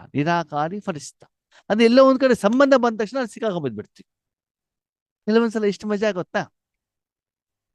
ಲೌಕಿಕದಿಂದ ಹೊರಗಡೆ ಬಂದ್ಬಿಡ್ತೀವಿ, ಅಲೌಕಿಕದಲ್ಲಿ ಸಿಕ್ಕಾಕೊಂಡ್ಬಿಡ್ತೀವಿ. ಹಂಗಂದ್ರೆ ಏನು ಅಂತಂದ್ರೆ, ಇವಾಗ ಈಶ್ವರಿ ಪರಿವಾರದಲ್ಲಿ ಉದಾಹರಣೆಗೆ 3 ದಿನ ಯೋಗೇಶ್ ಅಣ್ಣ ಕ್ಲಾಸಿಗೆ ಬಂದಿಲ್ಲ ಅಂತ ತಿಳ್ಕೊಳ್ಳಿ. ಅಮೃತ ವೇಳೆಗೂ ಬಂದಿಲ್ಲ, ಮಧ್ಯಾಹ್ನನೂ ಬಂದಿಲ್ಲ, ರಾತ್ರಿಗೂ ಬಂದಿಲ್ಲ. ಅಯ್ಯೋ, ಯೋಗೇಶ್ ಅಣ್ಣ ಜ್ವರ ಗಿರ ಬಂದಿದೆಯೇನೋ, ಏನ್ ತೊಂದರೆ ಆಗಿದೆಯೇನೋ, ಸಿಕ್ಕಾಕೊಂಡ್ ಬಂದ್ಬಿಡ್ತೀವಿ. ಯಾಕೆ ಹೇಳಿ? ಅಲೌಕಿಕದಲ್ಲಿ ಏನಾಗ್ಬಿಟ್ಟಿದೆ ಇವರಿಗೆ? ಮೋಹದಲ್ಲಿ ಬಂದ್ಬಿಡ್ತೀವಿ. ಇದು ಕೂಡ ಬರಕೂಡದು. ಓಕೆನಾ? ಅಂದ್ರೆ ಲೌಕಿಕದಿಂದ ಹೊರಗಡೆ ಬಂದ್ಬಿಡ್ತೀವಿ, ಅಲೌಕಿಕದ ಸಿಕ್ಕಾಕೊಂಡ್ ಬಂದ್ಬಿಡ್ತೀವಿ. ಓಕೆ, ಅಲೌಕಿಕದ ಯಾವುದೋ ಒಂದು ಪರಿವಾರದ ತುಂಬಾ ಬೇಕಾದವರು, ಅವ್ರಿಗೇನೋ ಆರೋಗ್ಯದಲ್ಲಿ ಏರುಪೇರು, ಅಯ್ಯೋ ಹಿಂಗಾಗ್ಬಿಡ್ತಂದ್ರೆ ತುಂಬಾ ನೋವನ್ನು ಅನುಭವ ಮಾಡೋದು. ಇಲ್ಲಿ ಮಾಯ ಸಿಕ್ಕಾಕ್ಬಿಡ್ತಾರೆ, ನಿಮ್ಗೆ ಗೊತ್ತಿರ್ಲಿ. ಅಣ್ಣವ್ರಿಗೆ ಹಂಗಾಯ್ತಂತೆ, ಅವ್ರ ಬಗ್ಗೆ ಅರ್ಧ ಗಂಟೆ ಯೋಗ ಮಾಡೋಣ. ಸರಿ, ಅವ್ರ ಬಗ್ಗೆ ಅರ್ಧ ಗಂಟೆ ಯೋಗ ಮಾಡ್ತೇನೆ, ನಿಮ್ದು ಅರ್ಧ ಗಂಟೆ ವಿಶ್ವ ಕಲ್ಯಾಣದ ಕೆಲಸ ನಿಂತಿಲ್ವೋ? ನಿಲ್ತು ತಾನೆ? ಸರಿ, ಅವ್ರ ಬಗ್ಗೆ ಶುಭ ಭಾವನೆಯನ್ನ ಇಡಿ, ಬಾಬನಿಗೆ ಅಪ್ಲಿಕೇಶನ್ ಹಾಕಿ, ಅದು ಯೋಗ ವಿಶ್ವ ಕಲ್ಯಾಣಕ್ಕೇನೆ. ಬಾಬನಿಗೆ ವಿಷಯವನ್ನ ತಿಳಿಸಿ, ಬಾಬಾ ಹೀಗೀಗಿದೆ ಅಂತ ಆತ್ಮನಿಗೆ ಸಹಾಯವನ್ನ ಮಾಡು ಅಷ್ಟೇ ಹೇಳಿ. ಮತ್ತೆ ಆ ಆತ್ಮನ್ನೇ ಹಿಡ್ಕೊಂಡು ಕುಂತಿದ್ರೆ ಇನ್ನೊಂದಿನ ಇನ್ನೊಂದು ಆತ್ಮ ಬರ್ತದೆ, ಇನ್ನೊಂದಿನ ಇನ್ನೊಂದು ಆತ್ಮ ಬರ್ತದೆ. ಹೀಗೆ ಬಂದು ಬಂದು ನೀವು ಇಲ್ಲೇ ಇರ್ತೀರಾ ಹೊರತು ಅಲ್ಲಿ ಮೇಲಕ್ಕೆ ವಿಶ್ವ ಕಲ್ಯಾಣಕ್ಕೆ ನೀವು ಹೋಗೋದಿಲ್ಲ. ಅದಕ್ಕೆ ಬಾಬಾ ಹೇಳ್ತಾರೆ, ಇಷ್ಟು ಸುಂದರ ಗೊತ್ತಾ ಬಾಬನ ಮಾತು. ಒಂದು ಫರಿಸ್ತಾ, ನೀನು ರಾಜಯೋಗದಲ್ಲಿ ಕೂತ್ಕೊಂಡ್ರೆ ನಿನಗೆ ಯಾರು ನಿನ್ನವರಿಲ್ಲ. ಓಕೆ. ಎರಡನೇದು ನಿರಾಕಾರಿ, ನಾನು ಮಾಡದೆ ಅಂತ ಬರುವಂಗಿಲ್ಲ, ನೀನು ಇರಬಾರ್ದಂತೆ. ನಿನಗೆ ಯಾರ ಸಂಬಂಧಿಕರೂ ಇಲ್ಲ, ನಿನ್ನ ಸೇವೆನೂ ಇದಲ್ಲ, ನಿನ್ನ ಕೆಲಸನೂ ಅಲ್ಲ, ನಿನ್ನ ಕರ್ತವ್ಯನೂ ಅಲ್ಲ, ಇದು ನೀನು ಮಾಡಬೇಕಾಗಿದ್ದೂ ಇಲ್ಲ. ಯಾವುದು ನಂದಲ್ಲ ಅಂದ್ರೆ ನಾನು ಯಾಕೆ ಕೂತ್ಕೊಳ್ಬೇಕಲ್ಲಿ? ನನ್ನ ಕೆಲಸ ಅಲ್ಲ, ನನ್ನ ಕರ್ಮೇಂದ್ರಿಯ ಅಲ್ಲ, ಏನ್ ಮಾಡ್ಬೇಕು ಅಂತ ನನಗೆ ಗೊತ್ತಿಲ್ಲ, ಮತ್ ನಾನು ಯಾಕೆ ಇರ್ಬೇಕಲ್ಲಿ? ನಾನು ಸುಮ್ಮನೆ ನಿದ್ರೆ ಮಾಡ್ಬೋದಲ್ವಾ ಅಣ್ಣವ್ರೆ? ಭಗವಂತ ಹೇಳ್ತಾರೆ, ಸಂಗಮ ಯುಗ, ಕರ್ಮ ಮಾಡುವಂತ ಜವಾಬ್ದಾರಿನ ನನಗೆ ಕೊಡು, ಅದನ್ನ ನಾನು ಸರಿಯಾಗಿ ಮಾಡ್ತಾ ಇದ್ದೇನಲ್ಲೋ ಅಂತ ಬುದ್ಧಿನ ಚೆಕ್ ಮಾಡ್ತಾ ಇರು, ಚೆಕ್ ಮಾಡ್ತಾ ಇರ್ಬೇಕಲ್ಲಿ. ಸರ್ವೆಂಟ್ ಹತ್ರ ನೀವು ಮಾಡಿಸ್ತಾ ಇರ್ಬೇಕಾದ್ರೆ ಮಾಡ್ತಾ ಇರೋ ಸರಿ ಇದೆಯಲ್ಲ ಅಂತ ಚೆಕ್ ಮಾಡ್ಬೇಕಲ್ವಾ? ಹಾಗೆ ಭಗವಂತನಿಗೆ ನೀವು ಆ ಜವಾಬ್ದಾರಿಯನ್ನು ಕೊಟ್ಟಾಗ ಭಗವಂತ ಸರಿ ಮಾಡ್ತಾ ಇದ್ದಾರಲ್ಲೋ, ಸರಿ ಮಾಡ್ತಾ ಇದ್ದಾರೆ, ಅದು 100% ಕರೆಕ್ಟ್ ಆಗಿರ್ತದೆ. ಅವನು ಮಾಡ್ತಾ ಇಲ್ಲ ಅಂತಂದ್ರೆ ನಿಮ್ಮಲ್ಲಿ ಏನೋ ತಪ್ಪಿದೆ ಅಂತ ಲೆಕ್ಕ. ಸಮರ್ಪಣಾ ಭಾವದಲ್ಲಿ ಎಲ್ಲೋ ಒಂದು ತಪ್ಪಿದೆ, ಏನೋ ಒಂದು ನಿರೀಕ್ಷೆ ಇದೆ, ಏನೋ ಒಂದು ವಿಕಾರ ಇದೆ, ಏನೋ ಒಂದು ಇಚ್ಛೆ ಇದೆ ಅಂತ ಲೆಕ್ಕ. ಅದಕ್ಕಾಗಿ ನಿಮ್ಮನ್ನ ನೀವು ಸರಿ ಮಾಡ್ಕೊಳ್ಳುವಂತ ಪ್ರಯತ್ನವನ್ನ ಮಾಡಿ. ಮೊದಲನೇದಾಗಿ ಫರಿಸ್ತಾ, ಎರಡನೇದಾಗಿ ನಿರಾಕಾರ. ಓಕೆ. ನಿಮ್ಗೊಂದು ಪ್ರಶ್ನೆ, ಇಷ್ಟೆಲ್ಲ ಜ್ಞಾನ ಕೇಳಿದ ಮೇಲೆ ನಾವು ವಿಶ್ವ ಕಲ್ಯಾಣ ಮಾಡಬೇಕು ಮಾಡಬಾರ್ದು? ಮಾಡ್ಬೇಕು ಹೇಳೋದು ಕೈ ಎತ್ತಿ, ವಿಡಿಯೋ ಆನ್ ಮಾಡ್ದು. ವಿಶ್ವ ಕಲ್ಯಾಣ ಮಾಡ್ಬೇಕು ಮಾಡಬಾರ್ದು? ನಮ್ಮಕ್ಕವ್ರೆ ಅನ್ಮ್ಯೂಟ್ ಆಗೋದಿಲ್ಲ ಇವಾಗ, ಬೆಳಗಿನ ಕ್ಲಾಸ್ ಅಲ್ಲ ಇದು, ಲಾಕ್ ಮಾಡಿ ಇಟ್ಟಿದೀವಿ. ಇವಾಗ ಕೈ ಎತ್ತಬಹುದು ಅಷ್ಟೇ, ವಿಡಿಯೋ ಆನ್ ಮಾಡ್ಬಿಟ್ಟು ಬೇಕಾದ್ರೆ ಕೈ ಎತ್ತಬಹುದು. ವಿಶ್ವ ಕಲ್ಯಾಣ ಮಾಡಬೇಕು ಮಾಡಬಾರ್ದು? ಕೈ ಎತ್ತಿ. ಮಾಡ್ಬೇಕು ಅಂತ ಕೈ ಎತ್ತಬೇಕು. ಕೆಲವೊಬ್ರು ಕೈ ಎತ್ತಿದ್ದಾರೆ ಅಲ್ವಾ? ಭಗವಂತ ಹೇಳ್ತಾರೆ, ವಿಶ್ವ ಕಲ್ಯಾಣ ಮಾಡೋದು ನಿಮ್ ಕೆಲಸ ಅಲ್ಲ, ನಾನು ಮಾಡಬೇಕು ಅಂತ ಸಿಕ್ಕಾಕಬಿದ್ವಲ್ಲ. 3 ಲೋಕವನ್ನು ಯಾರು ಮಾಡ್ಬೇಕು? ನಾನು. ಅಲ್ಲಿ ಬಂತಲ್ಲ, ಮತ್ತೆ ರಿಸ್ತಾ ಬಂದ್ಬಿಡ್ತಲ್ಲ, ನಿಮ್ದ 3 ಲೋಕ ಅಲ್ವಲ್ಲ. ನೀವ್ ಏನ್ ಮಾಡ್ಬೇಕು? ನಿಮ್ಮಿಂದ ಶಕ್ತಿ ಹೋಗ್ತಾ ಇದೆ, ಅದೆಲ್ಲರೂ ಹೋಗ್ಲಿ, ನಿಮ್ಗೆ ಬೇಡ. ಭಗವಂತ ನಿಮ್ಮನ್ನು ಉಪಯೋಗ ಮಾಡ್ತಿದ್ದಾರಾ? ಶಕ್ತಿ ಪ್ರವಾಹ ಆಗದ ಅಷ್ಟು ಮಾತ್ರ ಅನುಭವ. ಇವತ್ತು ಬೆಳಿಗ್ಗೆ ನಾವು ಚರ್ಚೆ ಮಾಡಿದ್ರು, ಅನುಭವದ ದೃಷ್ಟಿ. ಶಕ್ತಿ ಹೋಗ್ತಾ ಅಷ್ಟು ಕಡೆ ಮಾತ್ರ ಗಮನ ಕೊಡಿ, ಅದು ಎಲ್ಲಾದ್ರೂ ಹೋಗ್ಲಿ, ನಿಮ್ಗೆ ಬೇಡ. ಸರಿ, ಅದಕ್ಕಾಗಿ ನಿರಾಕಾರಿ ಫರಿಸ್ತಾ. ನಿರಾಕಾರಿ ಫರಿಸ್ತಾ ಯಾಕೆ ಹೇಳಿದ್ರು ಗೊತ್ತಾ ಬಾಬಾ? ಫಸ್ಟ್ ನಿರಾಕಾರಿ ಹೇಳಿದ್ರು, ಆಮೇಲೆ ಫರಿಸ್ತಾ ಅಂತ ಹೇಳಿದ್ರು. ಯಾಕೆ ಅಂತಂದ್ರೆ ಮಕ್ಕಳೇನು ಆಗ್ತಾರಂತ, ನಿರಾಕಾರಿ ಆಗ್ತಾರಂತ, ಆಗೋ ಮೊದಲು ಬಾಬಾನೇ ಕಟ್ಟಾಗ್ಬಿಡ್ತಾರಂತ. ಏನಂತ? ಬಾಬಾ ಈಗ ನಾನು ನಿರಾಕಾರಿ ಆಗಿದ್ದೇನೆ, ಈಗಿನ ಒಂದು ಅರ್ಧ ಗಂಟೆ ಈಗ ಏನು ಯೋಗ ಮಾಡ್ತೀಯಲ್ಲ ಅದೇ ಪೇಷಂಟಿಗೆ ಕೊಡಬೇಕು ಅಂತ ಅವ್ರಿಗೆ ಕಟ್ಟಾಗ್ಬಿಡ್ತೀವಂತ ನಾವು. ಯಾರಿಗೆ? ಬಾಬನಿಗೆ ಇದೇ ಕೆಲಸ ಕೊಡಬೇಕು. ಹಿಂಗೆ ಮಾಡೋ, ಕಟ್ಟಾಗ್ದಾಗ ಪಾಪ ಅವನೇನ್ ಮಾಡ್ತಾನೆ? ಹಂಗೆ ಮಾಡ್ಬೇಕ. ಅದಕ್ಕಾಗಿ ಮೊದಲು ನಿರಾಕಾರಿಯಾಗಿ, ಎರಡನೇದು ಫರಿಸ್ತಾ. ಯಾರ ಜೊತೆನೂ ಸಂಬಂಧ ಇಲ್ಲ, ಎಲ್ಲರೂ ನನ್ನವರೇ, ಎಲ್ಲರಿಗೂ ಕೊಡೋಣ. ಎಲ್ಲರಿಗೂ ಅವಶ್ಯಕತೆ ಇದೆಯಲ್ಲ, ಎಲ್ಲರಿಗೂ ಕೊಟ್ಟು ಬಿಡೋಣ. ಆ ರೀತಿ ಕರ್ಮದ ಮಧ್ಯ ಮಧ್ಯದಲ್ಲಿ ನಿರಾಕಾರಿ ಮತ್ತು ಫಲಿಸ್ತಾದ ಪ್ರಾಕ್ಟೀಸ್ ಅನ್ನ ಮಾಡ್ತಾ ಮಾಡ್ತಾ ಬಾಬಾ ನಿಮ್ಮಿಂದ ಏನು ನಿರೀಕ್ಷೆ ಮಾಡ್ತಾ ಇದ್ದಾರೋ ಅದನ್ನ ಲಕ್ಷಣದಲ್ಲಿ ತರುವಂತ ಯೋಗ್ಯ, ಅನನ್ಯ, ಪ್ರೀತಿಯ, ಸ್ನೇಹದ, ಭಗವಂತನ ಸತ್ಯವಾದಂತಹ ನಿಷ್ಕಳಂಕ, ನಿಸ್ವಾರ್ಥ, ನಿರ್ಮಾಣ, ಶುಭ ಭಾವನಾಯುಕ್ತ, ಶುಭ ಕಾಮನಾಯುಕ್ತ ಕಲ್ಯಾಣದ ಮಗುವಾಗಿ. ಓಕೆ. ಅಚ್ಚಾ. ಓಂ ಶಾಂತಿ.